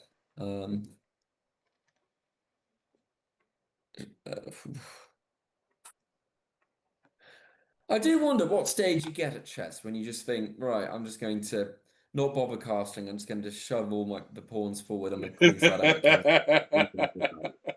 There must be some level you get at chess where you know your opponent is, you expect them, but you sort of back yourself like, yes, you're going to, or like baseball and cricket where you just think, yeah, I'm better than you. I'm just going to throw everything forward. Yeah. And I know you won't feel about it. I mean, it's something. I mean, I don't want to make a stream about me, but it's something I struggle with. I panic when I think you've got to be it, but throws all the pawns at me, and I don't really even know. I think you got to be a bit brave. I mean, I suppose also start a play over, when you make the decision. Like I've played in games where I've thrown pawns to the wall, and my king's been stuck in the middle, and I've just been like, well, come get me if you want me. Come get me. I'm going to get to you first. Is the philosophy? Yeah. And I don't think you're good enough to be able to get me. So, and like it's one of those things where you think, okay, if this was a better player, I know my position is unsound, and they'll take advantage. Yeah. And that for a G, there's a mate in 15. But you're only at 1600, so therefore I'm going to hedge my bets. You're not going to. I mean, I remember in a game where I hedged my bets, but it was an end game. I allowed my opponent to get a knight and a bishop against a king because I bet that he wouldn't know how to checkmate with that. And I was right. But yeah, that's a long analogy to say that. But this but Ian McDonald here is defended well, and I don't think White is going to castle in this game, and I don't think I don't think he cares. Yeah. I mean, that's the thing. I mean, there's some of these games where you actually don't castle. I mean, King's closer to the center when it comes to the end game. I know castling is obviously one of the first things you get taught to do in chess, but shall we go have a look at board 3? Yeah, good idea. Yeah, change. Wow. Board what? 3? Board what? Which board? Board 3. Just wow. That's all I have to say about this position. Goodness. Wow. How on earth has that happened?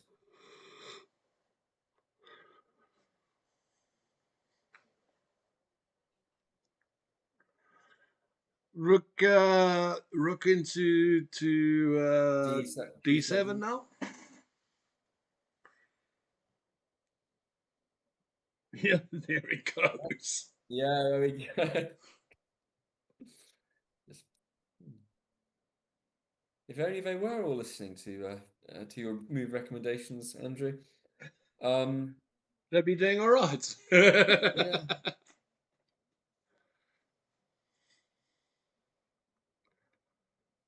I mean, that queen on B7 is so strong. It is, and you are pawn up, so you don't need to panic about breaking down your opponent too much. It's going to take a bit of time. Oof.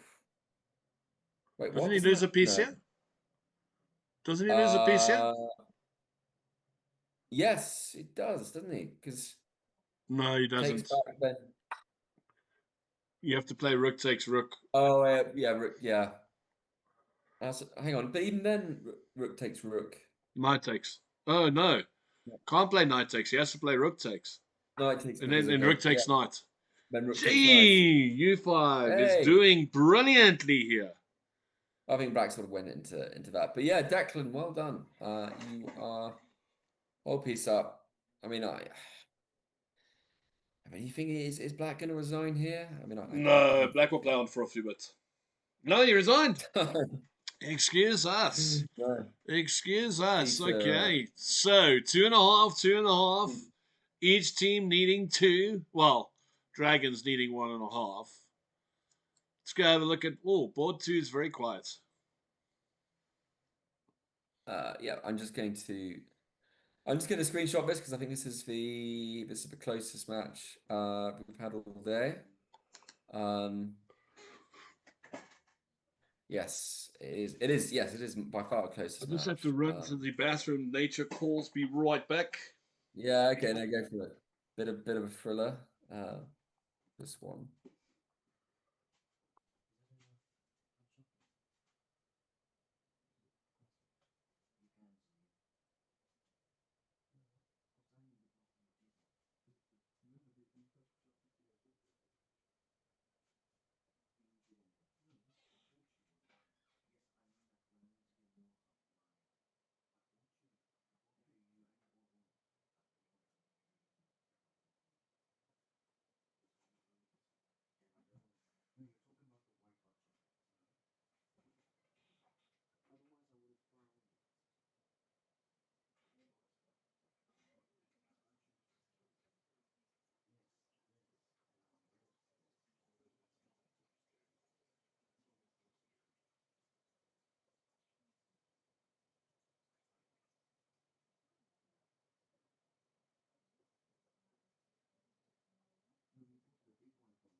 Alrighty. Queen takes rook. What's going? What? Oh dear.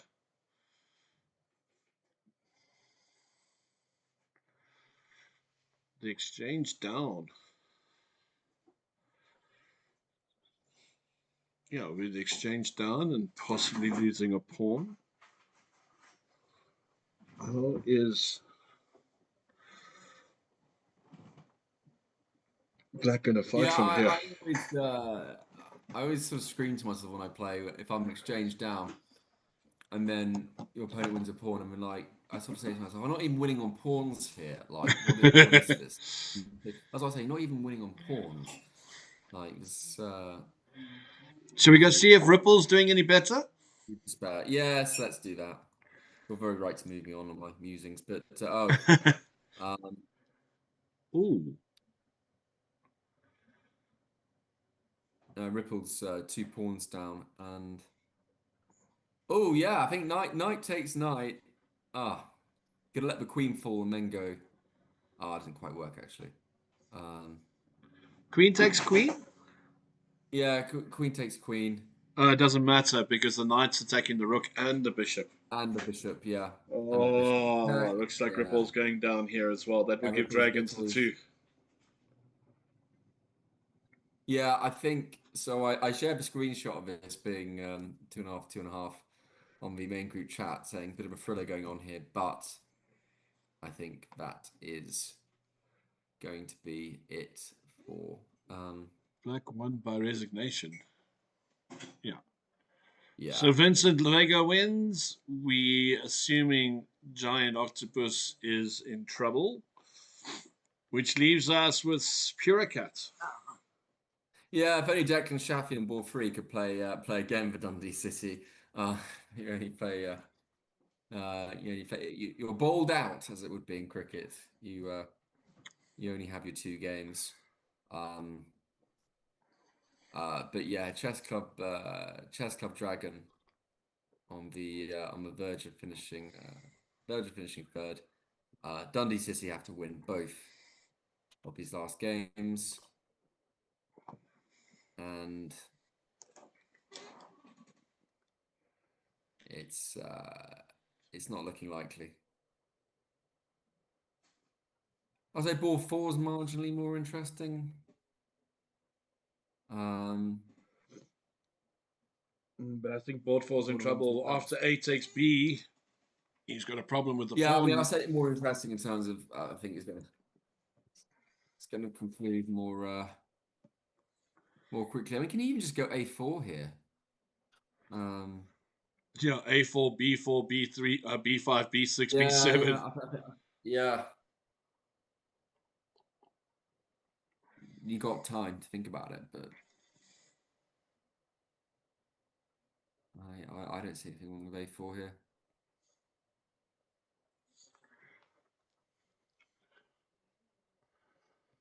I mean, do think about it. A4, Yay! God, we are on fire today. And if he plays Rook B8, you can just play pawn takes pawn, bishop takes pawn, A7. Thanks for playing. Yeah.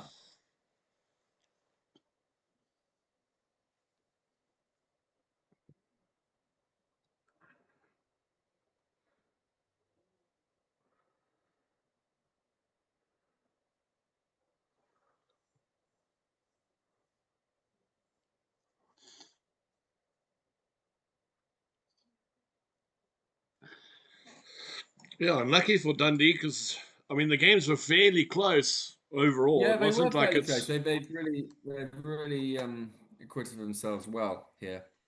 They've had a good season as well, but they feel quite. There's no prizes for fourth, unfortunately. But to make it this far, pretty gutting not to get that. But them be the rules. I've had a great experience as well with this league, but.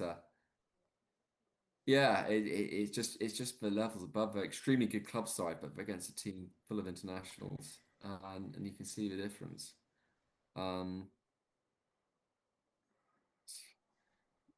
Margins so small yet so large. Yeah, I mean, I will give Puricat. Queen A2. Yeah, I was looking at Queen A2, Rook A1. I can't play Rook A1. Yeah, you can imagine a junior playing Rook A1, and that would be amusing. I mean, you can even do stuff like you can even afford. You don't actually have to do anything immediately. You can do stuff like H5 here or something. You don't. Um, you know, your pieces are so well positioned. Oh no, hang on, they're not because my B5 is falling. B5 and A6 is in trouble. So how do you defend both?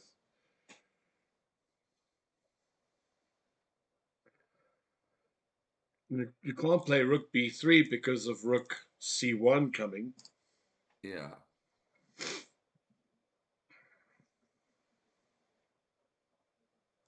I'm even looking at knight to D6 if it's an option. D6. Do you mean E6, E6? E6, yeah. Yeah, it's good outpost. Yeah, White has to think carefully here.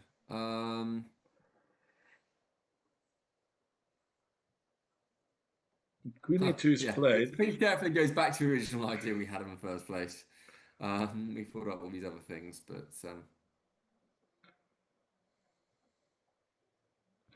I mean, bishop takes. yeah, it has to be bishop takes, isn't it? Then knight d6 maybe. Or 96. maybe you do black. I was thinking black square bishop takes knight, but that doesn't work because black square bishop's doing a job on that a1 square.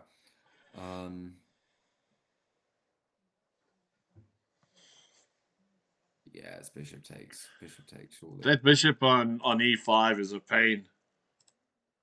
It's probably the strongest piece on the board. Yeah, no, it's bishop takes. So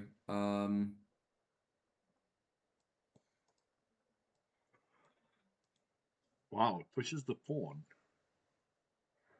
forcing the rook to go so that you can play. Wow. oh, what a combo that is. Okay. And then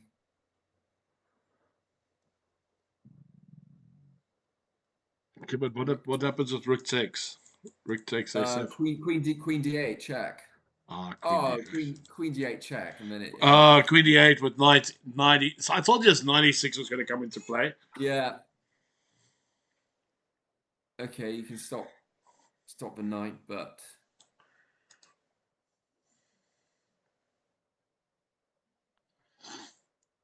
because queen can't take pawn, because then the white squared bishop goes. So it's Yeah, but he plays rook takes pawn. I mean, is white even thinking about going rook c7? Oh no, okay, fine. I think he did think about it for a second. Yeah, but I think the taking of the pawn was the problem. Queen takes. Yeah. Geez, Pure Cat is fighting hard here. Yeah, but this it's not easy. White's trying to work out how to.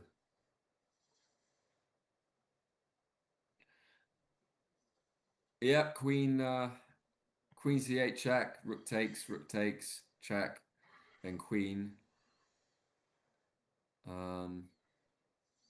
But always is the queen d1 thing for black is always a move you just got to be a little bit careful of.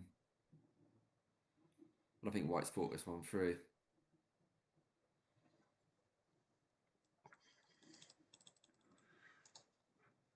It's a pity e3 doesn't work. E3, sorry? But hang on. Maybe. Hang on. E3, queen c8, king. Hey, okay. Right, well, we're going to see. We're going to see exactly what happens. Well, queen c8, he's got king g7. He doesn't have to take the queen with the rook, which is a good thing. Which is why I was looking. Yeah, sorry, Daniel. Daniel's in the chat. Hey, Daniel. I won't say his second name on here, but hi, Daniel. Good to see you. Thanks for being early. So yeah, we do have the third place playoff now. We're gonna have a final on in 20 minutes. Oof. All right, you're threatening. Okay, can I play pawn takes pawn check? Yes, you can. Hold on. Pawn takes pawn check. The king has to go where? Oh, wow. Wow, queen b8. I didn't like that queen s7 move at all. Yeah, no. Oh, he doesn't have rook c8, luckily. Sure, I thought rook c8 was flying in there. Oh, it doesn't matter anyway because they want on the other board. So this is. Okay. Yeah. Well done, Chess Club Dragon. But yeah, let's just see the conclusion of this. I don't think it'll take long. And I'm sure. Oh, sorry. Yeah, sorry, Daniel. But there's a second Daniel. There's another Daniel who has the same name as you. Sometimes he's at Aberdeen University. I'll sometimes get you mixed up. Even though I've known you for much longer. Yes. So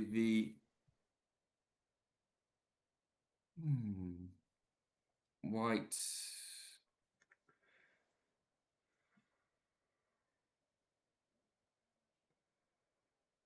Okay, pre-move.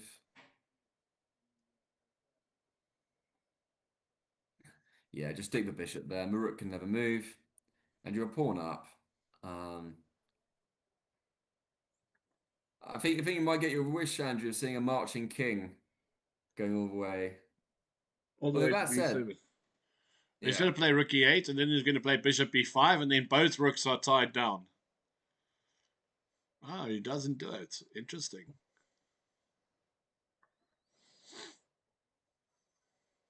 Oh, beautiful. He's going to march his king in and stop the pawn. Oh, the mouse slip! Mouse slip! Oh. Oh, gosh. Oh. Let me see if Google Meets. Oh, I can see his face. He's got his face in his hands. Oh, God. He's, Oh, wow. he's biting his shirt. I thought he was going to play king f2. Oh. Well, my rookie one would still be fine. Oh, goodness me. Oh. Okay. Well, all right. Well, it'd be Oh. very relieved his teammate won there because that would not have been a nice way. But that is online chess.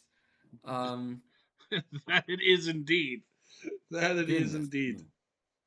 Goodness. Wow. What a way to end the game. I mean, I can feel the player's frustration as well. There's no ways in a million years he's playing Rook F1. Like, there's no ways. Hang but on, Andrew.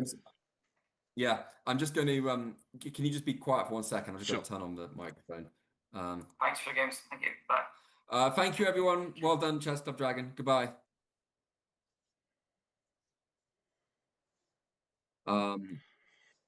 Yeah, Andrew, you there? Sorry.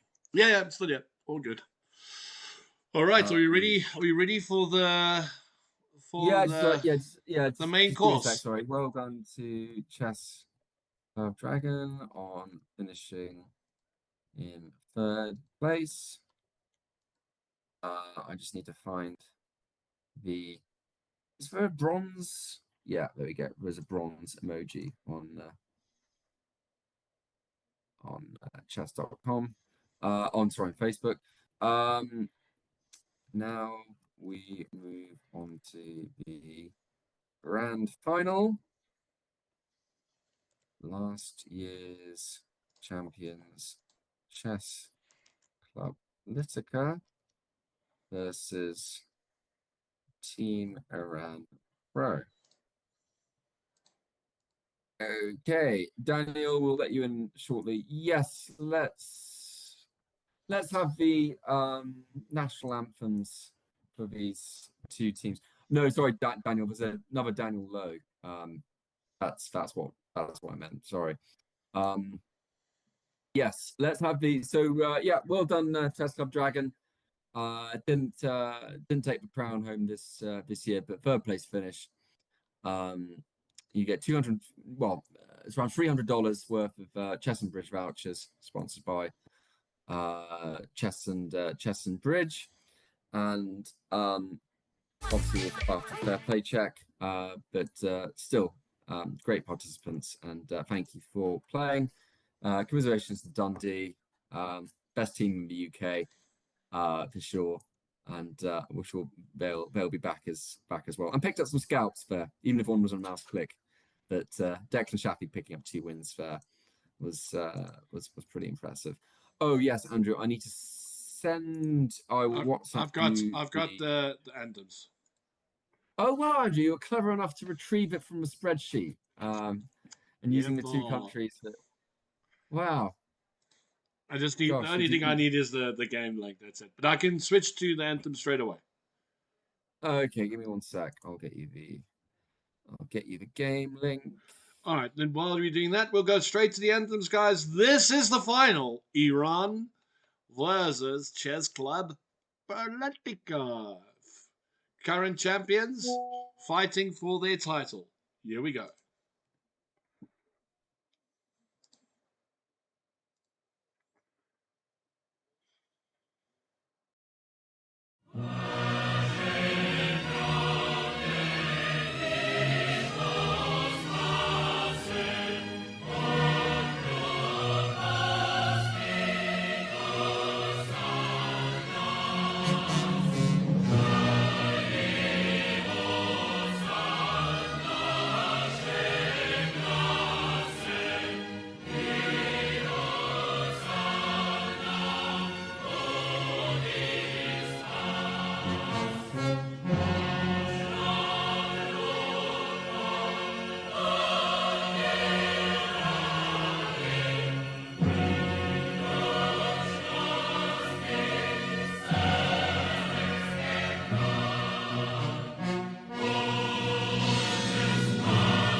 Oh, great. Daniel's already joined, and you're wearing a very sporty shirt there. I am. I'm wearing my university varsity kit. Ah, very What good. better clothes than for a chess match? Absolutely. Well, you look. You got your running bike there. Yeah, We're not well, going to that's ask you my to. mum's. Yeah. Oh, oh, you're I'm too in her well. You're office at too. the moment. Oh wow. Well, I'm about to say it's looking pretty tidy. Um, Yeah. so anyway, I'll just give us some background. So, Chess Physica are last year's won the league. Won this competition uh, twice in a row. So we're looking to do the three-peat, as they say, win the treble. They scored in the league 7.5 out of 8. They started off beating Reading University alumni 8-0, then Aberdeen alumni 7.5 half. Then in round 3, they had a much harder game. They played against Pettswood and Orpington A, won 7-5 there. They were ahead of it for most of it, but it was they had a battle a little harder. But an 8-0 win against a university team from Finland. Round 5, they beat Wiedza Wadowice, who they also played against in the quarterfinals, and both times the scoreline was the same, 9.5 half. Then in round 6, these teams played against each other. Team Moran Pro did play against Chess Club Plzeňka, and it finished 4-4. If the same thing happens again, Chess Club Plzeňka will win as they won overall. Round 7, Chess Club Plzeňka beat Chess Club Dragon, who we've just seen there, finished 3rd, 6.5 half. And then beat Dundee City A, who we've just seen there, finished 4th, 7-1. So they've had all the top teams to play against, so they certainly deserve it. Team Moran Pro, we've been through their results earlier.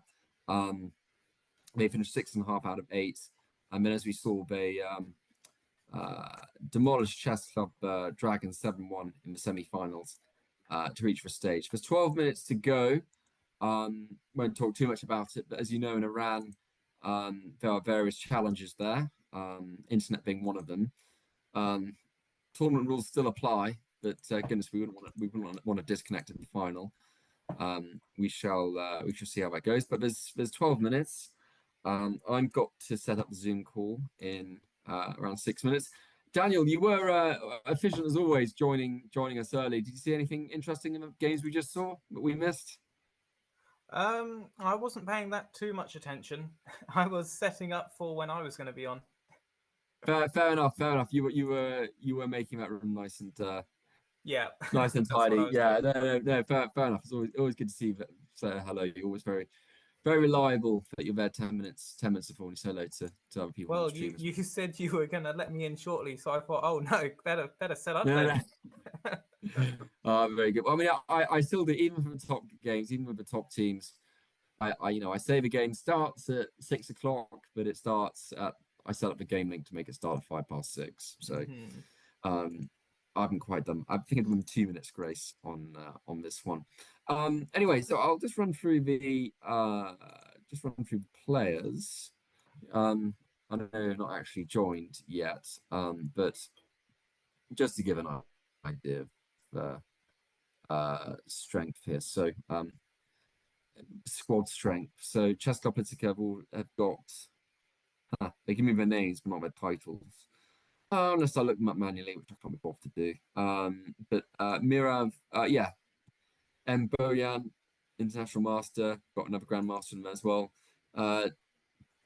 Team Moran Pro have got several Grandmasters, but they're only allowed to pick one of them because the rules are you have to play at least twice in the league to be eligible to play in the playoffs, except one player who only has to play once.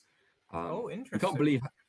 Yeah, but you can't believe how many times I've had to explain that rule to people, and people find it confusing. No, you allow one player who's played once, not one player per round that played once. Well, amount of variations. So they can only have one Grandmaster because of who they've picked for previous rounds? Yes, essentially, right. yes. So Team Iran are restricted in that sense. But they still have. You know what's funny? Actually, that's what it was. But then we had a player who was an IM who then became a GM, which is totally allowed. So her list is actually updated. So they've got yeah, they've got 2 grandmasters that they can pick from, and an FM and an IM and a couple of CMs as well. But what I was saying earlier is that actually, I think that the Iran team is even stronger than the rating suggests, because of the part of the world that they're in. It's difficult for them to arrange international travel. It's difficult for them to have the top rated tournaments, so they may not actually get all the games in that reflect their true level. But the ratings, they obviously have got strong competition in between each other, but sometimes their ratings can be a little bit low. Well, I say a little bit low. I mean, sorry, I'm talking about, say, they should be 2,400 rather than 2,300 showing. Yeah, 2,300, a little bit low. Yeah. Yeah. I don't think that's quite. I don't think it's quite where I want to put it. Still, I mean, they can't all be on your level. No, no, absolutely not. Well, Yeah. how have you been though? Because it's obviously been the school year's finished. Do you look a bit more relaxed, if I may say so? We've got our last week of term for staff, which is coming up next week. Students finished a while ago. So I've just been focusing on preparing for the new year. Oh, we got to have a chat actually about if you wanted to get your school to visit We Parliament. do need to, we do need to arrange that. Yes, I thought that sounds like a great idea. Yeah, because for those who don't know, I run the UK Parliamentary Chess Club, and we've had some really successful times when schools have come to visit Parliament, the UK Parliament, play a match against the UK Parliamentary Chess Club. Nearly always they win, because I'm a Parliament's team board 1 or board 2. You so overestimate my players. Yeah. Well, I don't know. Okay, we'll see. Yeah. Then we try and show you Parliament afterwards. So yeah, we'll work on that. Mention that to the powers that be. I've got to leave you because I've got to set up the Zoom call. I'm sure you guys can find things to chat about for 7 minutes. I will. Andrew, I'm going to put on the WhatsApp group, sorry, not the WhatsApp group, the sorry, Iran, the player names for the Iran team, and I'll do it for the Politica team, so you can work out who is who. Gosh damn, Politica have qualified for the playoffs several times before, and I'm always lazy. I don't put things into folders. I just put them under downloads. So I typed in Politica and it showed their score from 2022, from 2023, from 2024. Flip's sake, pick the wrong one. Jude Bellingham, by the way, is not Jude Bellingham. Jude Bellingham's name is. You have to click on the profile, but everyone knows who that is. It is Ramkin Ikanshanpur. Okay, I'm gonna put that name in there. Is Jude Bellingham. Okay, I will. Both teams have got 3 players in. Gaguna. Has Gaguna played? I've not seen. Sorry, I have to check this while I do this as well. Politica. I think Gaguna's played at least once. But I'm not seeing them for a while. Gaguna's played twice. That's fine. Okay, I will see you on the other side. See you. Hello, it's going very good. No, at some point I should become a regular on your team. All right.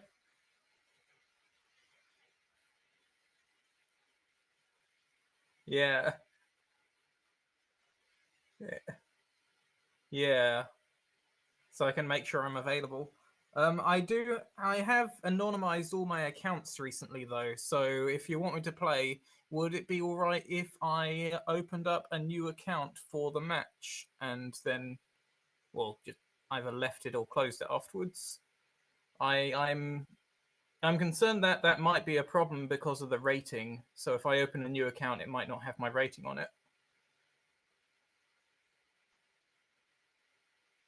Oh, okay. Okay, yeah. Just give me instructions on what I need to do. Just like play a couple of games is kind of a send me some written instructions. I can make sure that gets done.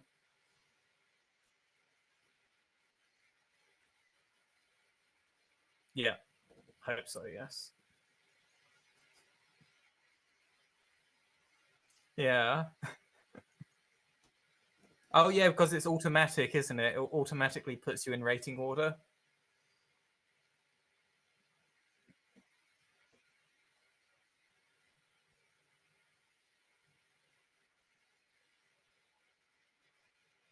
Mm. Yep.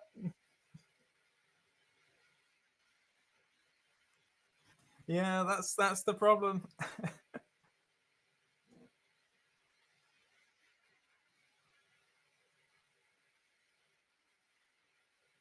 Hmm. Something I've recently gotten into is I found Chespra on YouTube have a new series which I've started watching, which is Habits. It's advice for beginner chess players and sub 2000 chess players. I think it's quite instructive to watch just all the different advice he's giving and him playing games and following these rules. And because I help out at my local junior club, I think it's really helpful for them, for me to convey that onto them.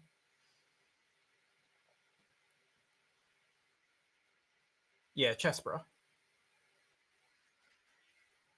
They do it on Twitch and then they put it on YouTube afterwards. Yeah, definitely. Ah, very good.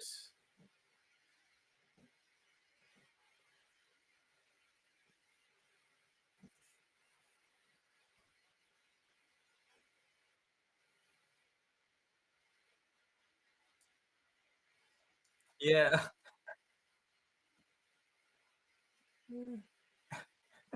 Yeah.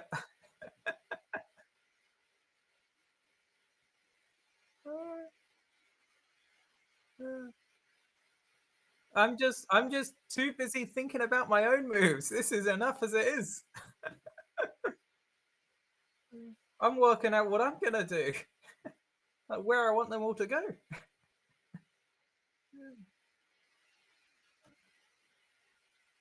Yep.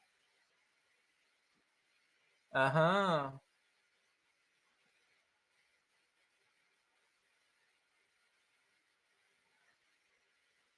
Hmm. Yeah. You say, Arbiter, I plead the fifth.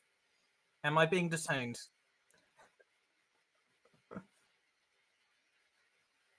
Hmm. Oh, they always will. Yeah.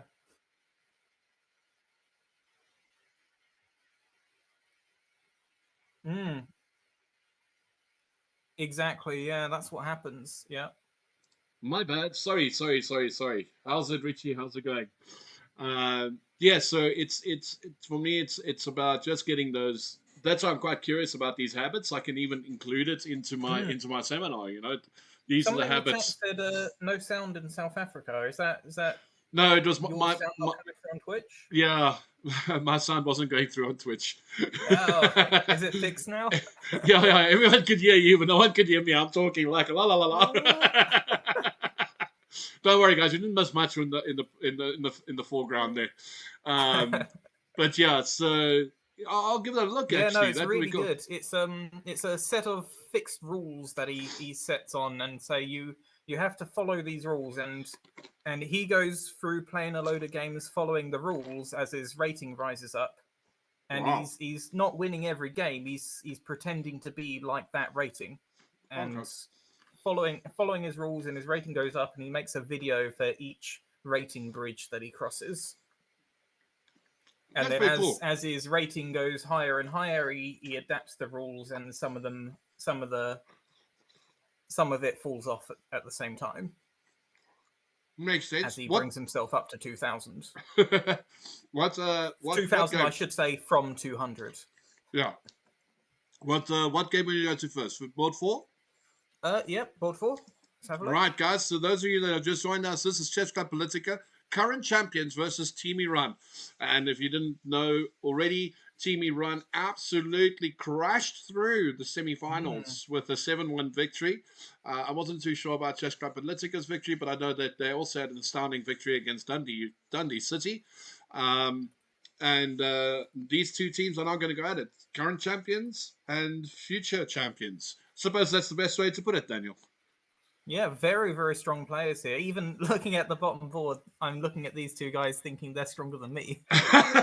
Oh, I have that problem all week, just fine. Yeah, but I like what both sides are doing here. White's castle, White's developed all the pieces except for just the bishop. And with the pawns on dark squares here, it looks like that bishop's going to be a problem for White, and the same for Black. Maybe Black has a nice home for the bishop on b7, but White doesn't have that so much, so I'm interested to see how the development's going to go for both sides. Well, the trade of the knight immediately. I'm trying to think of the theory here. Provoked. Yeah, but I'm trying to think of the theory here. Is the theory that you do trade the knight, or does the bishop go back, or or well, like... you know more theory than I do, then. I don't remember all the theory. It's not one of my wheelhouse openings, so I don't really stick to remembering it. But yeah, I don't know any of it. I just don't like the idea of trading the bishop when you don't have to. It wasn't provoked. I'd wait for a3 first. I guess the idea was now that queen c7 hits and there isn't a rook c1 move. I suppose it's that, and I think but there's also still queen e2 to defend the bishop, or just move it out the way. Yeah, well, the bishop d3 is the sort of the natural square. Yeah, aiming for e4, so that liberates the bishop on c1. Yeah. Black's finding a nice way to develop the bishop on c8. Yeah, I think the bishop goes c8, yet, though. knight d7. Bishop c8, knight d7. You think the knight's going to go to d7 rather than c6? Yeah, I think he's going to try and keep that diagonal open. Yeah. Okay. Reasonable. I'm all about keeping diagonals open, especially with the studying the accelerated dragon and the hyper dragon and all that. What's nice for anyone that studies it must understand. I think you need to understand the dragon in its entirety, because all the ideas sort of flow through depending on which variation you're playing, but all the themes all flow through each dragon, and if you understand that. Oh my man! I mean, that bishop very thematic opening. It's a very thematic opening. Like, there's it's probably a lot of moves in that opening that you have to know, and moves that you might not come up with, and just getting familiar with them and getting comfortable with them. Like rook takes c3. If you haven't seen that before, you might shy away from doing it. Oh, but how about this? There's a variation where Black defends and he has to play rook takes g5 because he rook lifts to c5. Like you just got to. Well, as a defensive sacrifice. Yeah, it's a defensive sacrifice. The rook to get long-term compensation in the ending down in exchange. The exchange on the queen side. No, it's. I love it. Yeah. I mean, I've seen this idea before that you can wreck the pawns on the queen side, and then that counts somewhat towards compensation in the ending. 100%, and that's why I love the opening, because it's all theme based. I wish someone had taught it to me when I was younger. I would have been so much better at it if there's someone that just told me the themes and not told me, oh, move your pawn here, and do this and do that. Like that just I can't do it. And if we go back to the theme-based idea, I see bishop e7 didn't get played yet, and there's e4, which is again, I think, very thematic, where you're trying to dominate the center. Well, White wants to find a nice square for this bishop on c1, and that was the problem in the position. You can either go to a3 or you can go to g5 and maybe wrap round to g3 to find a good square for the bishop. I like a3. And Black's going to develop the bishop on c8. I like a3 because I've played this opening with Black a few times, and I find that bishop on a3 very annoying. Especially before I've played c5, because if that bishop appears on a3, I might find it very difficult to play c5. Yeah. It's amazing how you E5's remember a very thematic how you idea remember as these well. things when they're against you, not when you've played it. Yeah. E5's another move where if you haven't seen it before, you might be a bit reluctant, because if white plays d5, that's a protected passed pawn. Yeah. And the idea is that if black gets a knight on d6, then that's a very, very nice structure for black, not for white. No, 100%. 100%. But looking at this with the black side, if you don't know that idea, you might think I do not want to give them a protected passed pawn. Yeah. No, again, all thematic ideas, right? And I think something really thematic about this whole thing is, for the person with the black pieces, put all the pawns on dark squares, and you look at what they've done. That's exactly what's happened. Yep. All those pawns, a7 to c5 and then e5, all complementing the bishop. Absolutely. Shall we have a look at board 3? Board 3. So what have we got here? Oh, what is this? Both sides, castle, queen side. Now that's something you don't see every day. Yeah. So white's played king b1, so the white king's a little bit safer than the black king. But if we trade off some pieces and get into an ending, then maybe the black king will be more primed to enter the center. Black's got a more active rook. I like this rook on h8. In fact, making a threat. Has that rook or bishop been able to take the pawn for a while? What happens if that pawn gets taken? No, you didn't. It hasn't. It's H2. just now. It's just now. After knight takes pawn. It's available. Okay, it's not been available. It's available now. yeah, it's available now. That's a threat. That's a threat to deal with. And just for those of you, for the very beginners, you can't play g3 because bishop will take it anyway because of the pin. You know what? I was looking at this, and my first candidate for defending that threat was g3. I didn't notice you can't do that.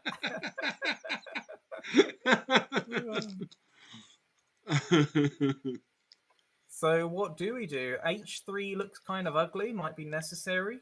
And was played. Was played.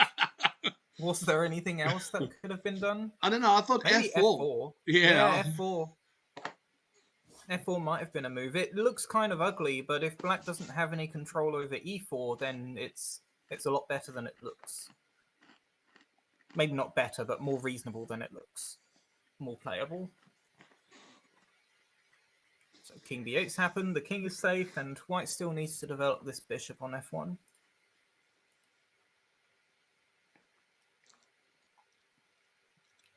I want to play e4. No, I'm thinking. Oh no, you're back. No, I was just thinking. I was looking at. I want to play. I want to play e4, but then my d4 pawn looks a bit vulnerable. Yeah, you can play e4 whenever you want to. Black doesn't stand any contention to that square. I don't think black's going to play f5 at any point, and even if they do, we can still play e4. Well, there we go, e4. Oh, they do it anyway. Okay, I was more thinking about developing the bishop on f1. Yeah, so that bishop does need to find a home. I think with e4, you're kind of telling your opponent your bishop's going to go stand on c4. This is what I think, because after knight takes, which is what I'm assuming is going to happen. Never mind, it happens. Bishop takes knight. And now you can play bishop c4 with d5 as the press. I'm kind of liking the position under those circumstances. But d5 is not a threat in that position because cd5 and the queen hits the bishop. Oh, that's a bit of a pain, isn't it? So if d5 is not a threat, is that a problem? Does that make your idea a lot worse? No, hold on. But if you play c takes, pawn takes, queen takes. Oh, if I play pawn takes, your queen comes back. Then the queen's defending the pawn. Okay, fair enough. Now here, I don't want to take this pawn with my pawn. I don't want to take the e pawn. No. You as black, you want the pawns on light squares. I'm not too sure about this move e5. Sorry, it does attack the center. It does put a claim in the center. So does bishop c4 now do the job? Bishop c4 now hits a pawn. It's on a much more effective diagonal than it was on the previous turn. I quite like just holding that position with black. But sure, maybe you're concerned about white playing e5, and then your bishop doesn't really have any good squares in the position. Interesting, he went bishop e2. Yeah, it just develops the bishop. Yeah, So but I mean, black's winning the e5 and the c5 squares. I think that's the idea. Getting some pieces traded off. Who do you think is going to be better in this ending? I would give slight advantage for white, and I'll give you the logic behind it. Okay. On the king side, you've got the double pawns versus 4. Yep. Versus 4. Mm-hmm. And then you got 3 versus 2, but my king's going to be there. So yep. effectively 3 versus 3, and then I'm going to have 4 versus 3 on the king side. So yep. that's the reason why I would go advantage white, but only slightly. Yeah, no, certainly. Having the bishop pair is an advantage, and having the pawn majority away from the kings is better than having the pawn majority that's near the kings. I think black has some good center control on these dark squares, so that's one thing. But yeah, no, it's if we do get into an ending, it's one of those positions where you think it's very, very equal, but white can sit and play this for a very, very long time and maybe make a pass pawn on e6 and then crash through. Or even Richie says bishop's tango for a draw. I don't think white would take a draw at this point. I think if he does try and how does white avoid a draw? By just taking the bishop, and that's the end of the story. Okay, by trading bishop. So yeah. Black is effectively forcing white to lose the bishop pair then. And then here's the problem, though. If black does trade those bishops, then the white bishop on e2 is quite a bad piece with all these pawns on light squares. And if those pawns become somewhat immobile, then the wow, here we go. Perhaps going to dominate the bishop. They don't want the white doesn't want to trade that bishop, and they both GM. No, so they both know. I think white might be worse if they trade the bishop, because this bishop on e2 is not great. And we're going to see if we see bishop d5, that's threefold. Yep. Now it's a matter of whether black wants a draw. So with the bishops on the board, black is a little bit worse, but black does have a higher rating, so might be able to outplay his opponent. Okay. Good call, Richie. Bishop tango draw. Absolutely. Shall we go to board 2? Fair result. Yep, 4-2. And we've got draw on board 1. Now, this is also not such a bad thing for either or team, because he who picks up 3 only needs 1 is the way to look at it. And if you pick up 2 and they pick up 1, you only need 2. So the draw isn't such a bad way to get on the board. Now this absolutely looks like your sort of position. F5, F6. Which board are you on? 4-2. Same one as you. For the white pieces. You mean F4 and G3 and all that? Because you said no, F6. I mean white is going to play F5 and then F6. yeah. Oh, right. Okay, I'm with you. Sorry. Yeah. Yes. Bishop H3 and then rook E1. Get that queen out of there. F5, F6. I think F5 must be screaming. F5 must be screaming. Is it a good move? Nah, it must be screaming. It seems very reasonable. Yeah, you want to play F6 to weaken this king, get at that G pawn, and that loosens the defense of the H pawn. The thing is, F5, Why are we allowing this? Knight E5 and F6. I'm still okay here. I'm still loving life. Yeah, there it is. F5. And you're just surviving with that. The knights are very strong in the center, strong defensively. But there's so much F6... firepower on the black king here. Well, the queen, got the rook and the pawn all attacking. Oh, this was the idea. There we go. That will do it. Yeah, I didn't see that. But, all right. Take the queen, take the pawn. I'm looking at sacks. Wait. What, you know, I'm always looking at the sack first. Always look at the sack first. I had a quick look. I didn't see anything, and then I didn't look anymore. I was like, I know that this doesn't work, but I want it to work, so I want to find something that works. Yeah. Yeah, no, I see. This was the idea. So the point is, if white takes on g7, hopefully from the black side, this is going to be a very weak pawn and very easy to win back. If we can block up that diagonal by sticking a knight on e5, then it's quite hard to defend g7 with white. Now, here's an interesting thing. I'm always interested in rook. Oh, I was looking at rook f. I was looking at rook f4 over bishop h3. To be honest. Uh-huh. And You are failing to knight d3 there. Well, not immediately, but maybe in the future. There's a knight d3. Yes. No. I realize knight d3. I mean, obviously the idea is that I'm looking at doubling the rooks and hitting the f7 pawn. That's the okay. Well, doesn't this help me? I did not see that the knight could move back there. Doesn't this help me though? Rook now to f1. Rook f1. I'm putting a lot of firepower now in the black position. Black's maintaining control of the e-file. What is this knight doing? Because it looks very nice, but it looks pretty. But is it pretty? Yeah. And by the same merit, this bishop on h3. What's that doing? I mean, it reminds me of that saying. In Afrikaans, they say mooi van ver, maar ver van mooi. So in English, it's nice from far, but far from nice. Yeah. Yeah. Yeah, it doesn't seem like it's influencing the attack here, but if there is no attack, which black is claiming here, if the pressure can all just be soaked up by the rook on e7, then this knight might turn out to be quite well placed.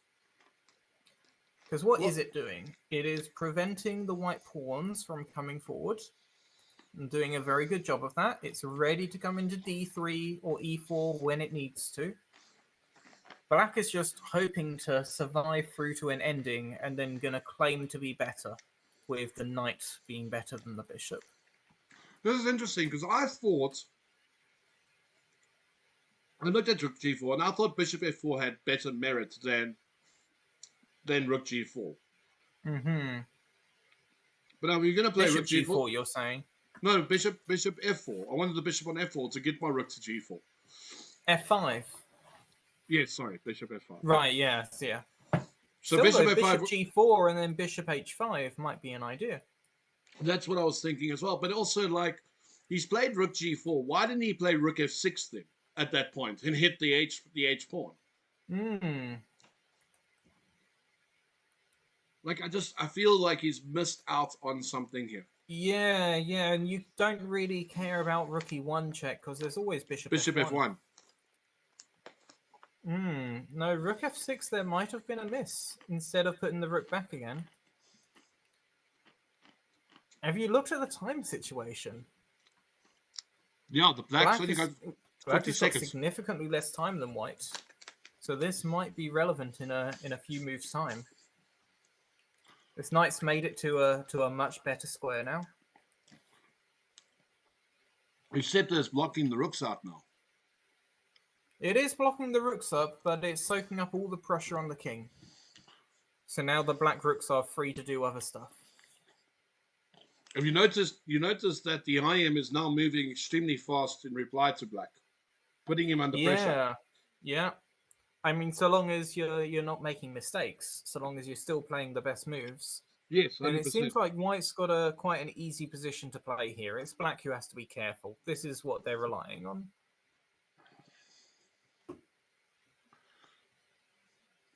What about h4 here? h4, I'm sure, is a thing you can do. Okay, black wants to see a way to use the rooks, and they found a way of using the rooks. Can you tell me what the story behind knight h8 is? Defends f7.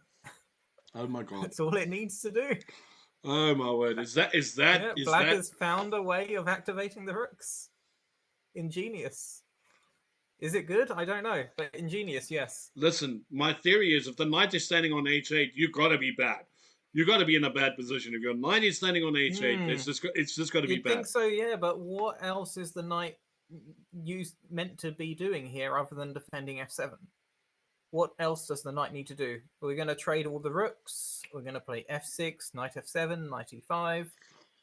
And if white can't do anything about that, then black's just going to be better at the end. True. The knight is on h8 is only doing one thing, but if you can't prove that it's on a bad square, then it's going to leave there at some point. So you've got until then to prove that it's bad. Yeah, and unfortunately, as much as I want to say it's bad, I can't prove it. Yeah. I think that's the point. It's doing its one job, and there's nothing you can do to exploit it. Do you know that if all the pieces traded off, and that's assuming the bishop trades for the knight on g6, this is a draw. Yeah. But what about with the knight and the bishop Oh, still on the board? Chess Club Politica banging with the points on board 4. Mira Matovic has brought in the first points. So What game was on. that? Let me have a look at that game. Game on. What happened there? What happened? Do we stop here? Oh yeah, this We was the did lock. get this protected pass pawn situation.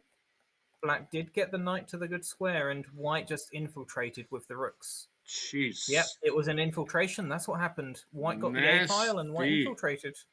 Nasty. So we got to look at board 1. We haven't even looked at board 1. Yep. In fact, black lost an exchange somewhere. Oh, that's never good to know. Oh, there was a trapped rook. That's what happened. There was a trapped rook tactic. Oops. Yeah. Which board? Board 1. Board 1. Okay. Board 1. My gosh, have you noticed, like, especially with top players, how often they don't go to rook pawn endings? Well, it's because they want to win. No, I absolutely get that. Yeah. I'm just saying it's ironic, Yeah. because the rook and pawns being drawish. It's great ironic, to see or is it a matter of this? Just this is what they play like, and if you play like this, then you get fewer draws, and that's why they have these ratings.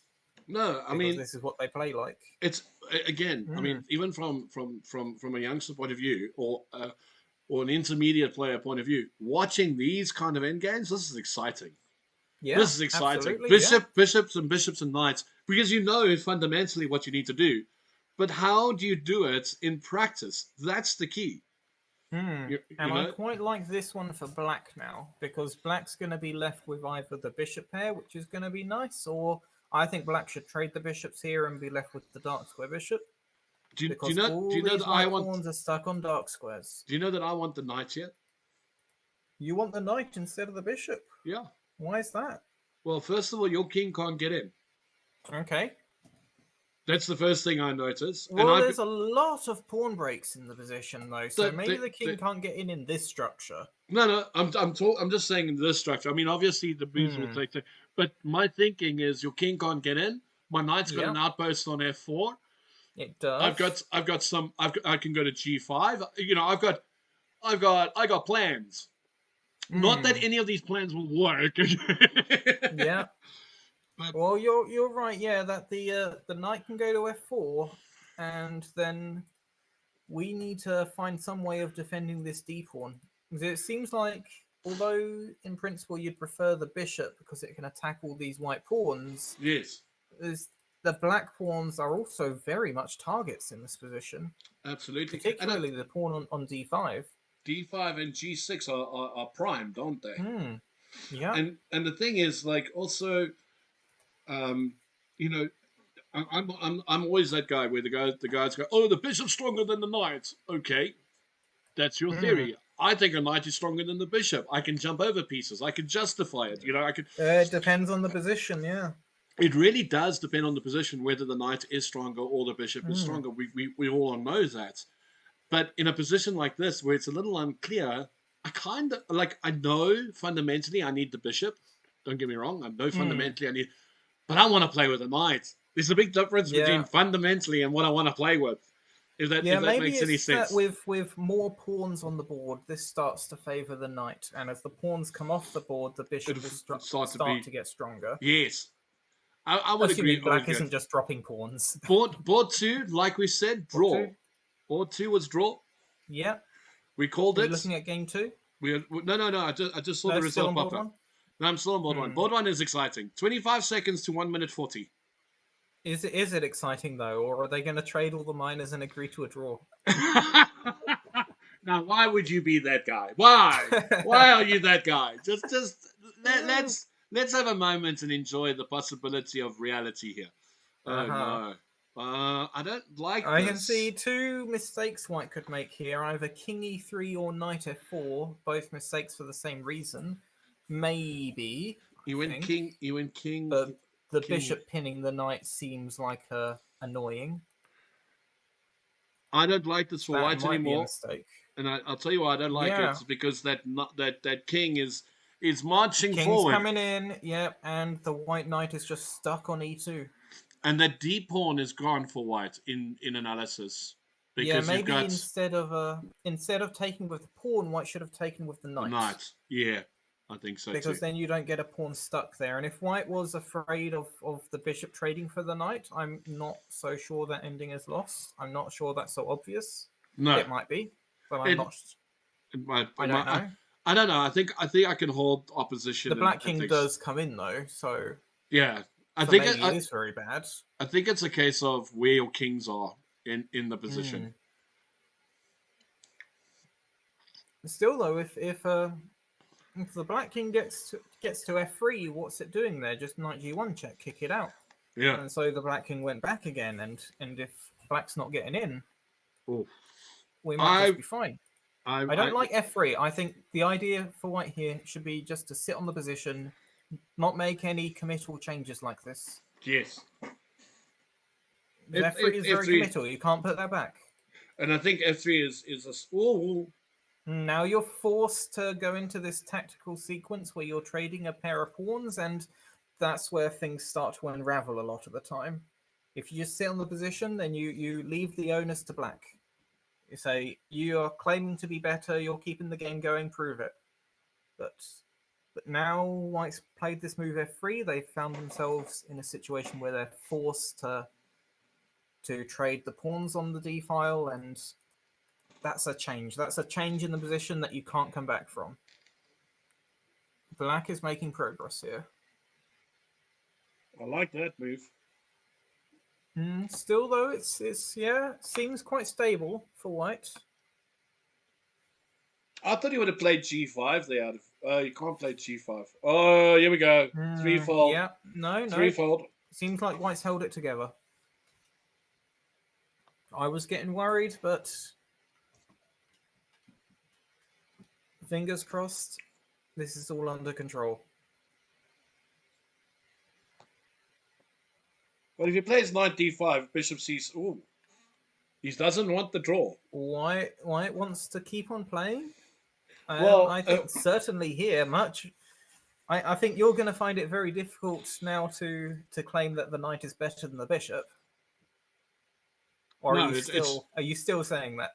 No, I won't say it's better now, but I'll say it can fight.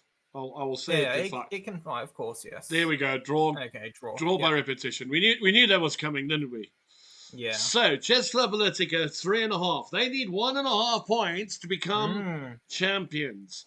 Iran need all 4. I think that's a tall order. To get all 4 points now is a tall order. Yeah. Okay. Which board are we looking at? Let's go to board 4. They need sorry, my maths is a bit bad. They need 3 from 4, but I still think 3 from 4 is a tall order. 3 from 4 with a loss or with a draw? No, they need three wins from 4 boards.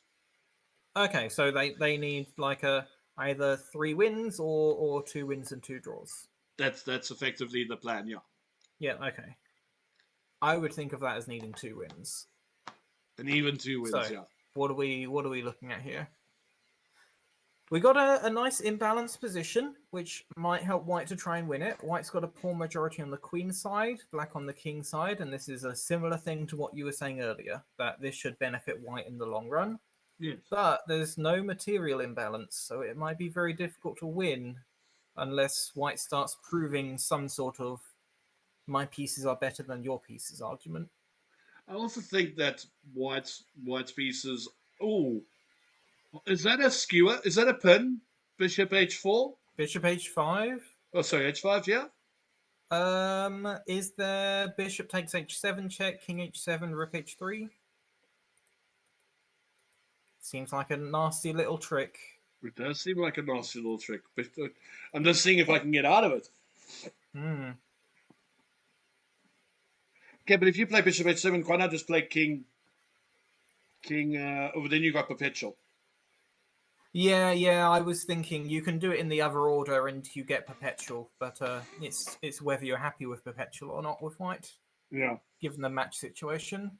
Rook e8 is something I was thinking for a long time because the white queen is vulnerable. White queen's on the e-file. You might think looking at this that white's got the open file, so white's queen is well placed, but it's a tempo gainer. And it's really black who's going to get the file here. I don't like how white is underdeveloped. This is a position. This is a problem in the position. Is queen h5 h4 nasty, or is it just a dream? Oh, I don't think it's a problem, but it's certainly showing that black has opportunities and white doesn't. And I think the main problem in this position is that white's bishop on e3 is not on a good square, whereas its counterpart, black's do you want a nasty combination? on a good square. Yeah. Queen h4, g3, Okay. g3, right? Yep. Bishop takes g3, pawn takes, queen takes g3. Don't care where the king goes. Bishop takes and bishop. Then bishop g2. Yeah. No, well, you very nice. Bishop takes c2, and then queen takes d3. Yeah, that's one way of doing it. So does that mean we can't play g3? Is that what that means? I would assume you can't play g3. h3 instead. Don't play h3. That's no good. Queen g3.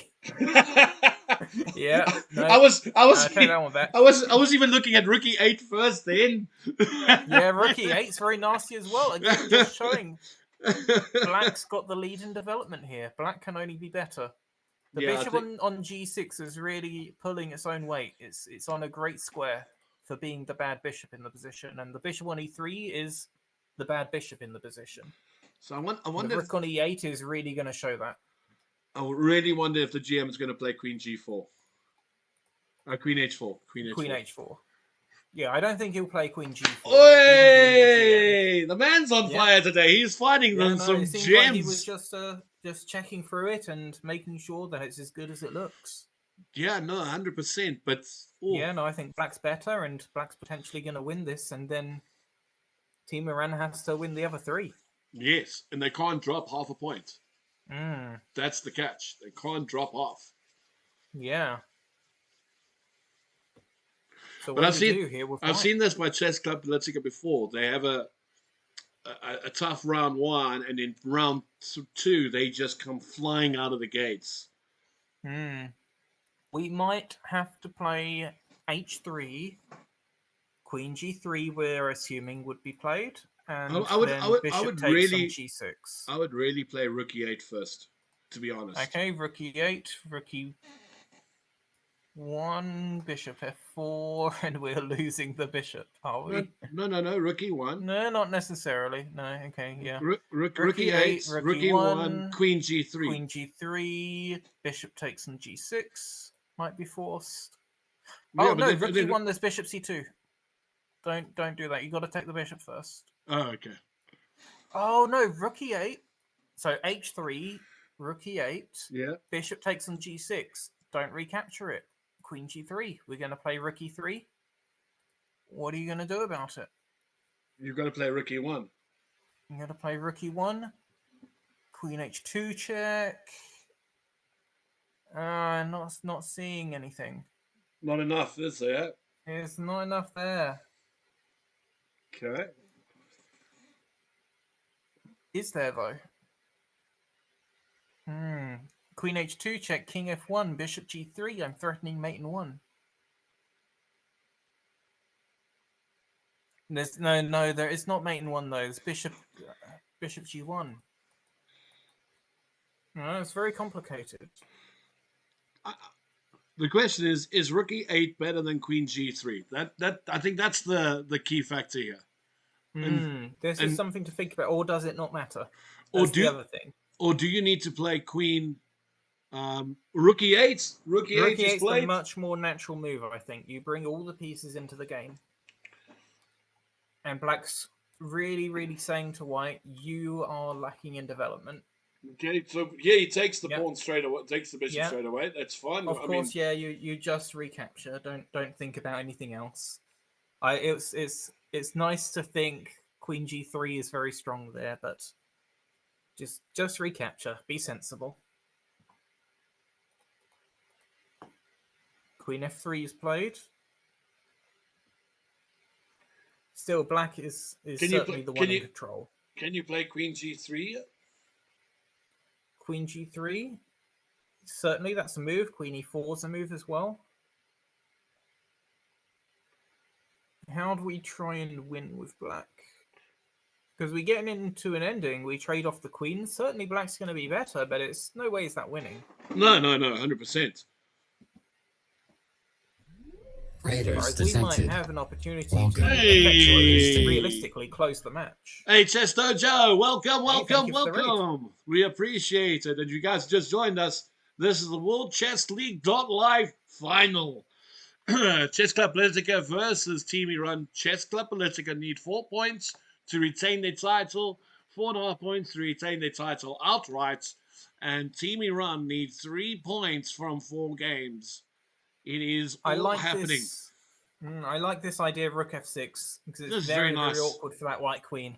Where do you go? And I like the idea as well of trading the rooks for black because keeping the queens on the board keeps the mate threats around, especially with the weakened dark squares around the king. I'm also looking at the fact that if you can get your black square bishop to c1, it would cause chaos. As a very long-term plan. Hey, no one's Attention, we are being followed. Hey, Tattoo from Swindlex, thank you for the follow. Thank you. Thank you for the follow. Rook goes back to e6. Now you force the queen onto the e-file.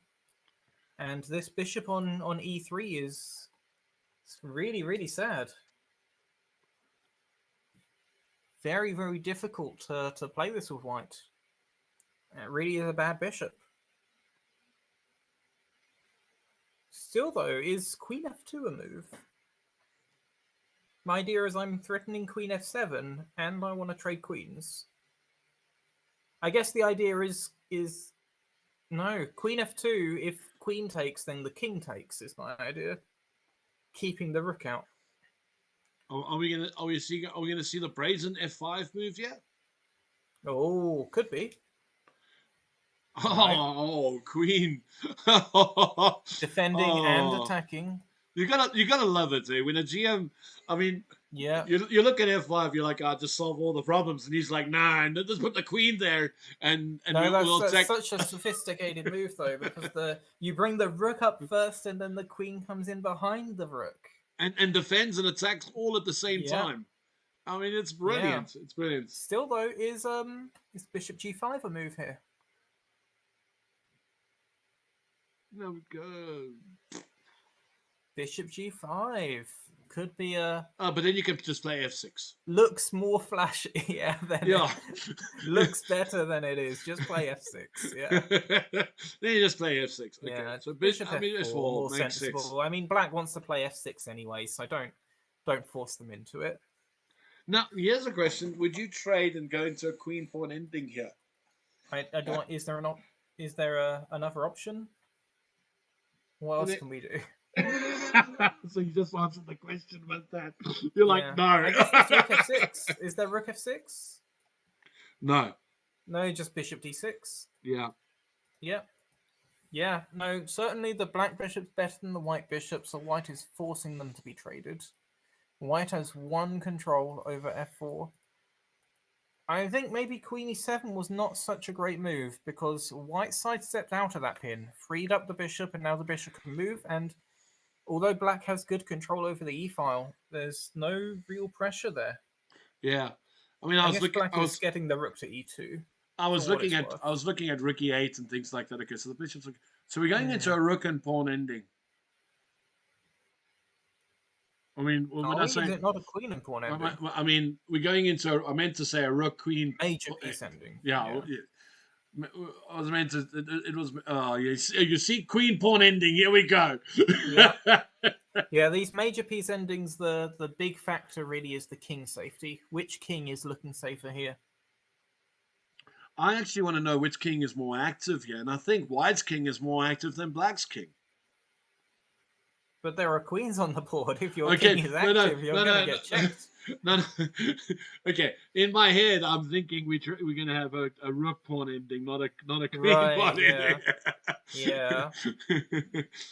Yeah, but also there's a question of which side is pressing here.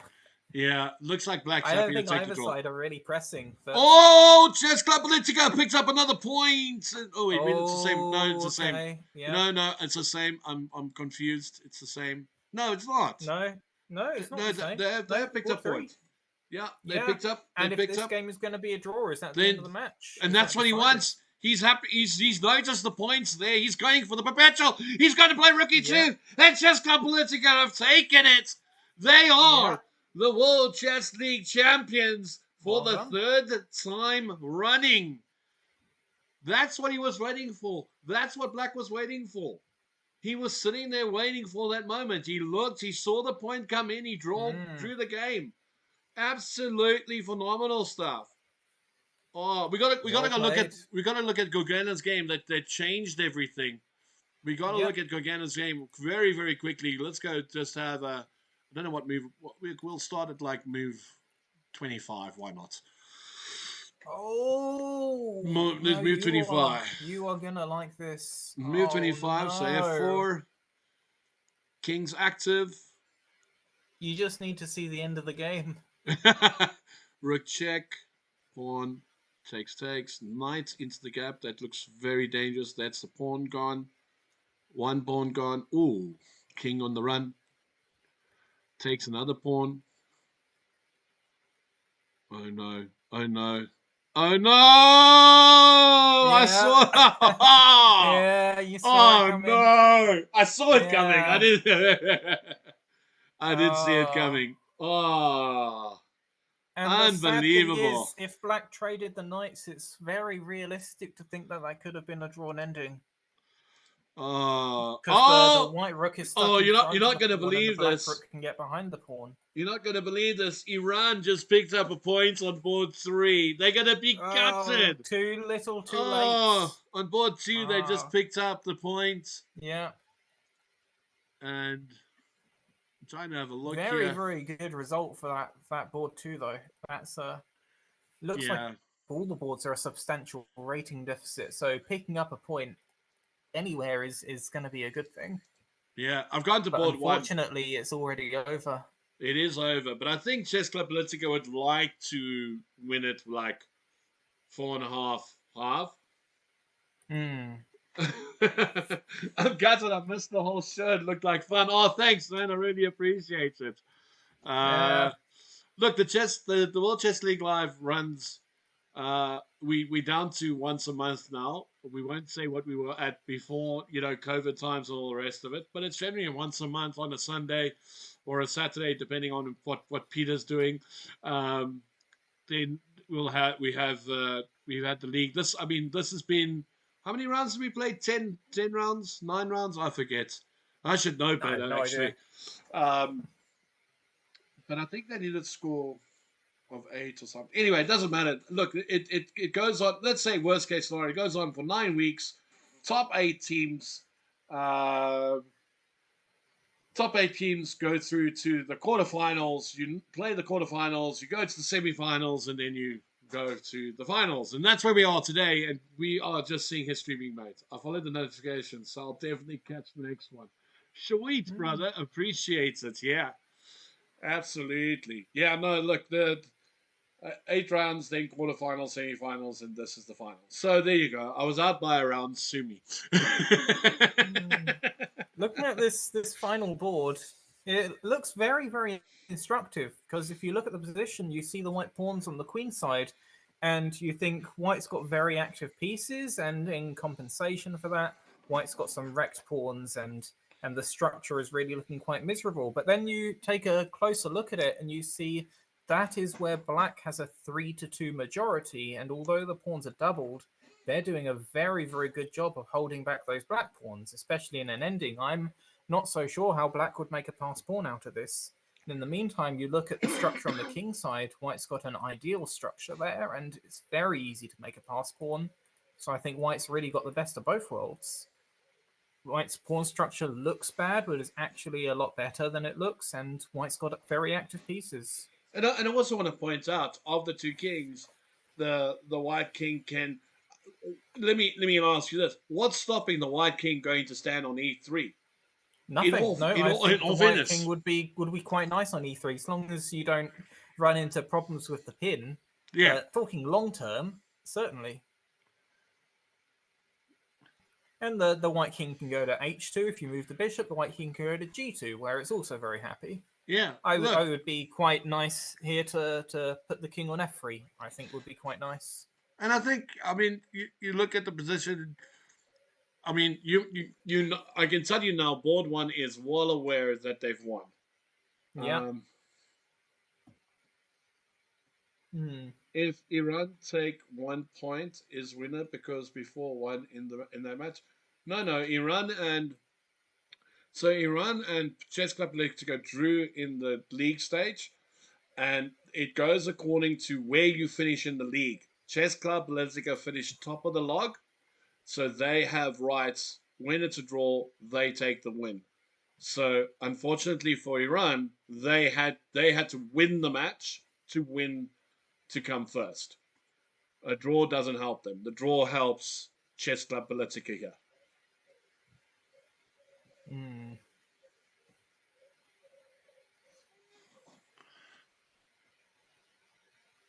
Looks like white's liquidating some pawns now, and also liberating the bishop on g2. And trading pawns on the king side here is I think going to be benefiting white, because white either gets a pass pawn or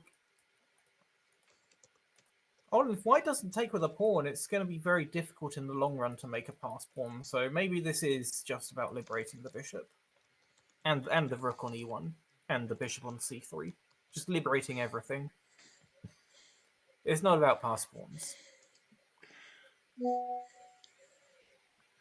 So yeah. Oh, okay. So there goes. Bye, knights. Bye. Bye. Well, it had to go at some point, and now this pawn is still doing a very good job of holding back. Well, I mean, on the queen side. You know the b7 pawn can't move, right? Yeah. And now the bishop's going to take. Or do you take with the rook? The bishop going to take or the rook? I would take with the rook. Yeah, rook. No, but that's what I'm saying. You have the bishop or the rook, right? You got choices. Yeah, you don't want the rook sitting behind the bishop. No. But if the rook takes now, if the rook takes now, then you've got the bishop takes, and then you're looking rather delicious. Yeah, absolutely. Yeah. Christmas in July, as they say. Now the bishop takes. The bishop's going to d6. I reckon the rook's going to go to e8. Or the bishop's just staying on e5 and blocking up the e file, and white's got the d file. You know, it's going to start moving the king in. I've got this horrible idea in my head. I don't think it works, but just so people can understand about thinking ahead and planning. So b4 was my move, with the idea of rook to e6, with the idea of bishop takes c6, pawn takes c6, rook takes c6, and you pick up the a6 pawn as well. And then you've got the 2 pawns, the bishop and the rook, all marching down the queen side. Yeah, completely unnecessary, but yeah, it's a thing. Yeah, you can do that if you want. Completely unnecessary. I mean, that was like the first sort of like random planned thought that No, just pick up the white king and plop it on b6, and then say, okay, all right.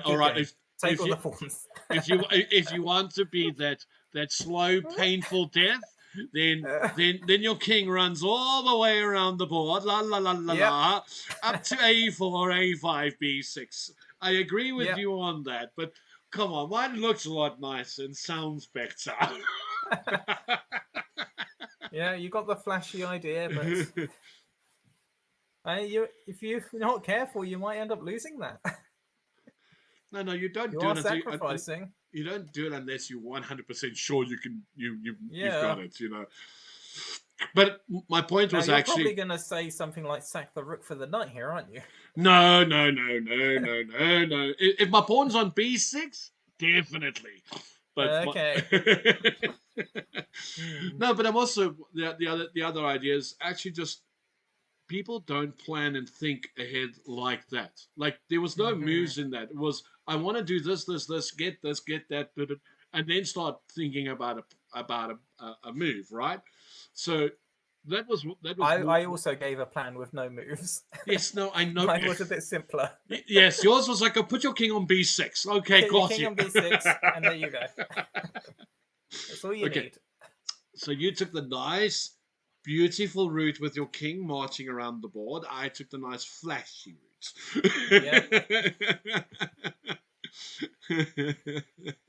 Still looks like black's untangling here. See, that's why rook White d6 was looking quite dominant a few moves ago. See, that's why rook d6 would have made this very interesting.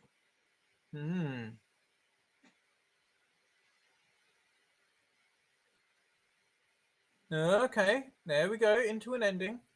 But I where think black is claiming the knight is better than the bishop because all the pawns are on dark squares, but I don't see that bishop having so much of a problem. Still, the pawns on b4 and g3 are very hard for white to protect. Is black better? Has white made a mistake by allowing black to trade all the pieces off like that? Certainly, I don't think white can win anymore. I don't think white should have allowed this at all. I think it is very drawish. How are you breaking through? No, How are you I breaking think black through? can play this for a very long time, and black can make progress everywhere. Oh, black might be winning. Yeah, I didn't see that. I didn't see the break of the pawns on the queen side. But even without it, black can just keep on playing this and harass that bishop. That bishop doesn't have very many squares to get to, and surprisingly, there might be some sort of zigzag positions you can get into. Yeah. Even now, a move like c5. What do you do with white if I play c5? What's your move? It looks like that Team Iran will be able to pull a point here if things go well. I still don't see what white would have done if black played c5 on the previous turn, because that bishop is all out of squares.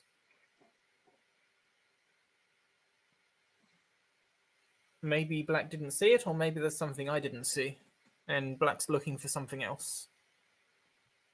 But you don't need to look for something else. You just need to keep on playing. Just keep the moves coming. Don't put the knight on the same square 3 times in a row. And just play it out. And eventually white's going to slip up. You're going to end up in a position where you can attack a pawn and white's not in a position to defend it. Yeah. Or you find a move where you can give a check and the king has to move away and then you can walk in. Or some way you can combine those two threats. Do you think he's going to play knight c3 yet? You can, yeah. You can play knight c3. You're trying to play b6 at the moment. I think that's what black was going for, and white defended that. You can't play king e4 because of knight c3 now. What does knight c3 do? Well, is it just you're coming in with the king on d5? Is that the idea? Yeah. The black king is now coming to the queen side. That's problematic. Yeah, this is a little problematic. Can you play g4 here? You might have to. Yeah.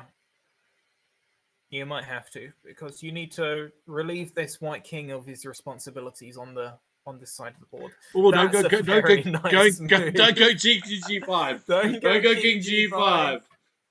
But the king needs to go to g5, so if you're prevented, that just means that knight f6 was a very good move. The king has to wander backwards now. Hold on. And that's not where the king was. He's going for it. No. But I think the pass pawn is the problem. Yeah. No, you're right. There. It's Push. more complicated than we thought. Yeah. The king can't come in. The knight doesn't make it back. Yeah, knights are not good Okay, against so h-pawns. okay, Yeah, and so especially the king on g6, it really blocks out that knight. now he's going to play the bishop back now. Some quick calculation there. But now we have knight e4 check anyway, and that kicks your king back. Yeah. Yeah, there was an opportunity to slip up there. Very But easy to play. in the Very end, easy to play the yeah. fork. Yeah. In the end, black is still showing that they're the one who's dominant.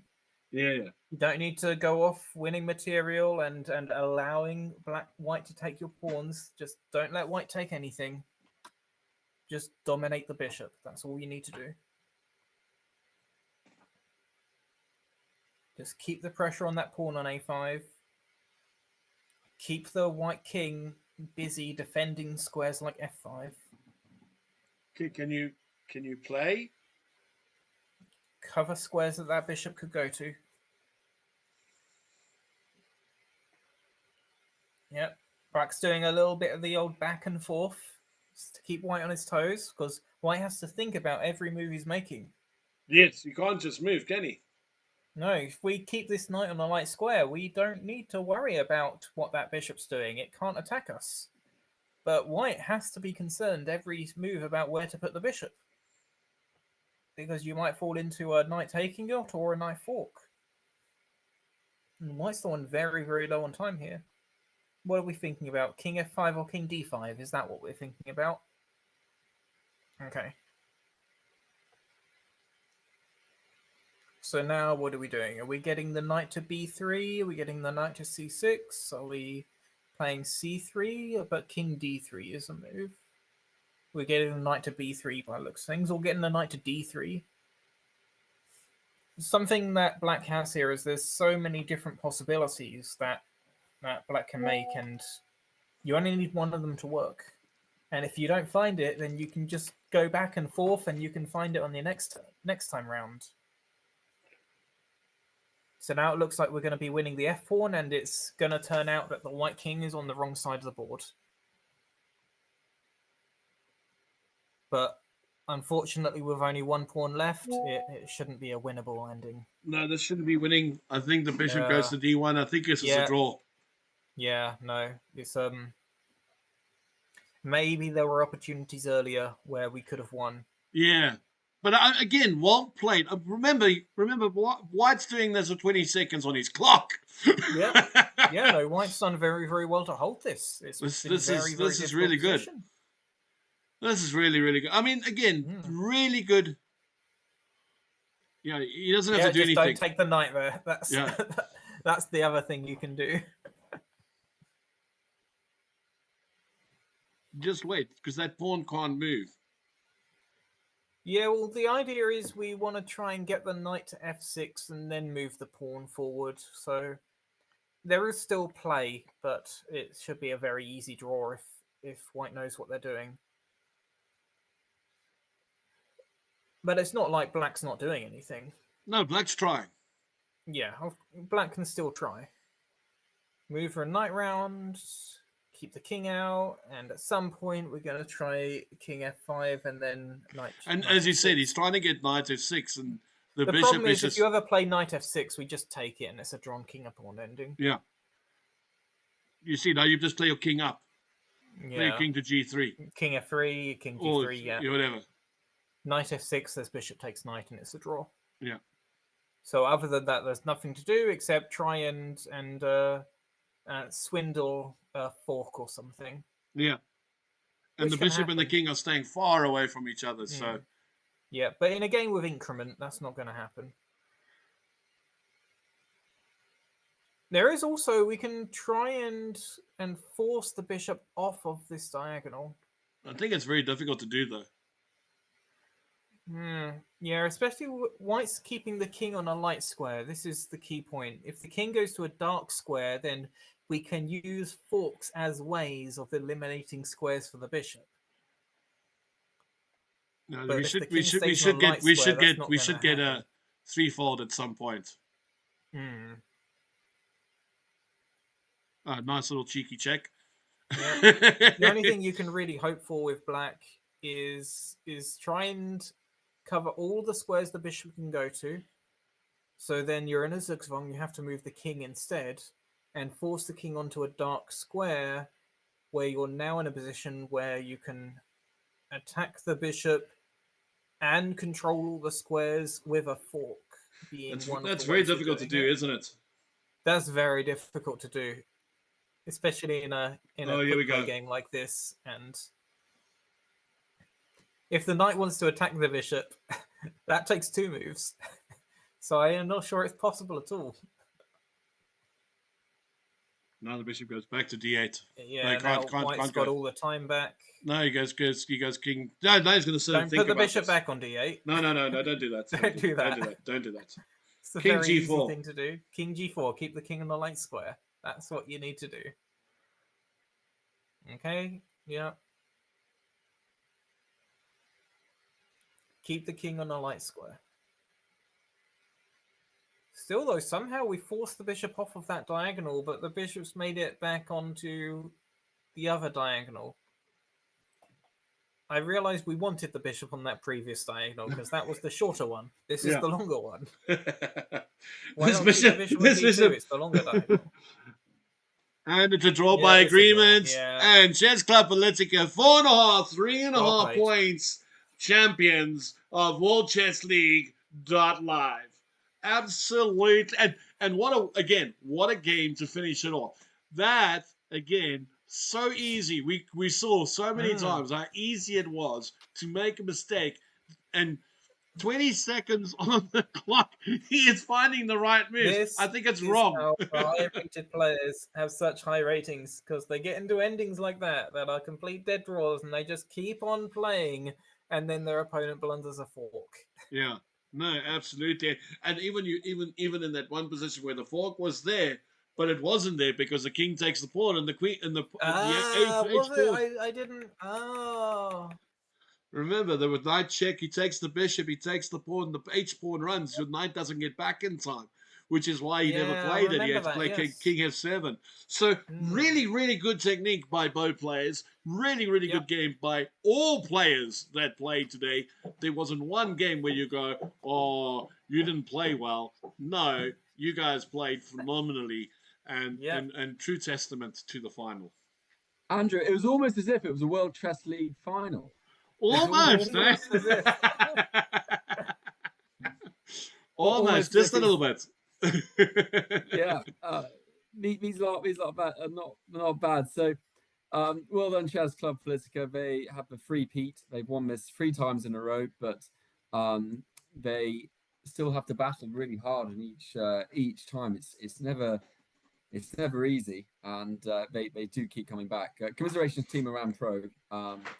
Have to be delicate how I say it. It's obviously a challenging time in that part of the world, and to connect to the internet, get a team together, connect to the internet, and join the they joined the Google Meet call as well. Real dedication from their team captain and all their players. So well done to them, and Chess Club Politica as well. Getting their strong players going in. It used to be week in, week out when the tournament was running during COVID, but now it's every month. So well done, everyone. And thank you. Well played. Thank you for all the commentators. I won't do a whole big long Oscar speech here because I'm going to miss someone. But thank you, Daniel, the commentators, the chess.com, Fair Play team, Chess TV team, the Chess and Bridge sponsors, all the team captains, all the players. Yes, it's been a great season, but we will have next season as well. It's going to be a little bit different, but do watch this space. Daniel, I'll let you head now, but thank you very much for covering that. And you know what was amazing, Daniel, is that you made the last game right. I was looking at it. I was looking just at the board. I thought this is so boring. But the amount of variations you came up with, you should really watch yourself back when you watch it. Like the amount Yeah. of variations and creative ways you thought about, to make it interesting was really, well, you move the Gotta bishop be creative. off that Yeah. diagonal. You can block it with your knight, and when you look Yeah. for checks, and then you Yeah. move shuffle the Trying to king so look it for can't reach it. opportunities. I know how to play these. How to play bishop and pawn against bishop, and how to win that. You force the bishop onto the shorter diagonal. I was just using Yeah. a bit of knowledge from other areas to try and come up with something. Yeah, it was very creative. So and really appreciate it. All right, Daniel, say good night. Thank you very much. Good night. And we'll be in touch about the Parliament. Absolutely, yes, definitely. Cheers, Daniel. Lovely seeing you again, mate. Thank you. Good night. Night. Sure. Gosh, thank you, Andrew, because I know it's nearly 10 o'clock South Africa time where you are, and you were coaching just before this. So I'm surprised I saw half the moves, man. yeah, you were on sparkling form. Thanks, World Premier League. Ciao, buddy. Thanks, Tactics Swindlers, for joining us. Have a wonderful, wonderful evening, and thanks for joining us. We'll be back again very, very soon. Peter, do you have any last words on this, gigantic encounter? Yeah, well, this was the final the competition deserved. So, commiserations Team Iran and Kievash, their captain. But well done, Chess Club Plitica, captained by Miroslav Simonovic. Wonderful achievement to win this league 3 times in a row. But will it be 4? We will see. We'll see next season. But we've got summer now. We've got a little bit of a break, and we will be back. Perfect. Thanks, everybody, from Chess Heroes, and I hope you guys enjoyed every sparkling moment there was. Some great endgames, some great opening play, some great tactics, and even a mouse slip. We are being followed. Thanks, Invar, for the follow. And even a mouse slip just to end a spectacular season at Worldchess league.Live. This is Andrew from Chess Heroes. Good night. Good night, everyone.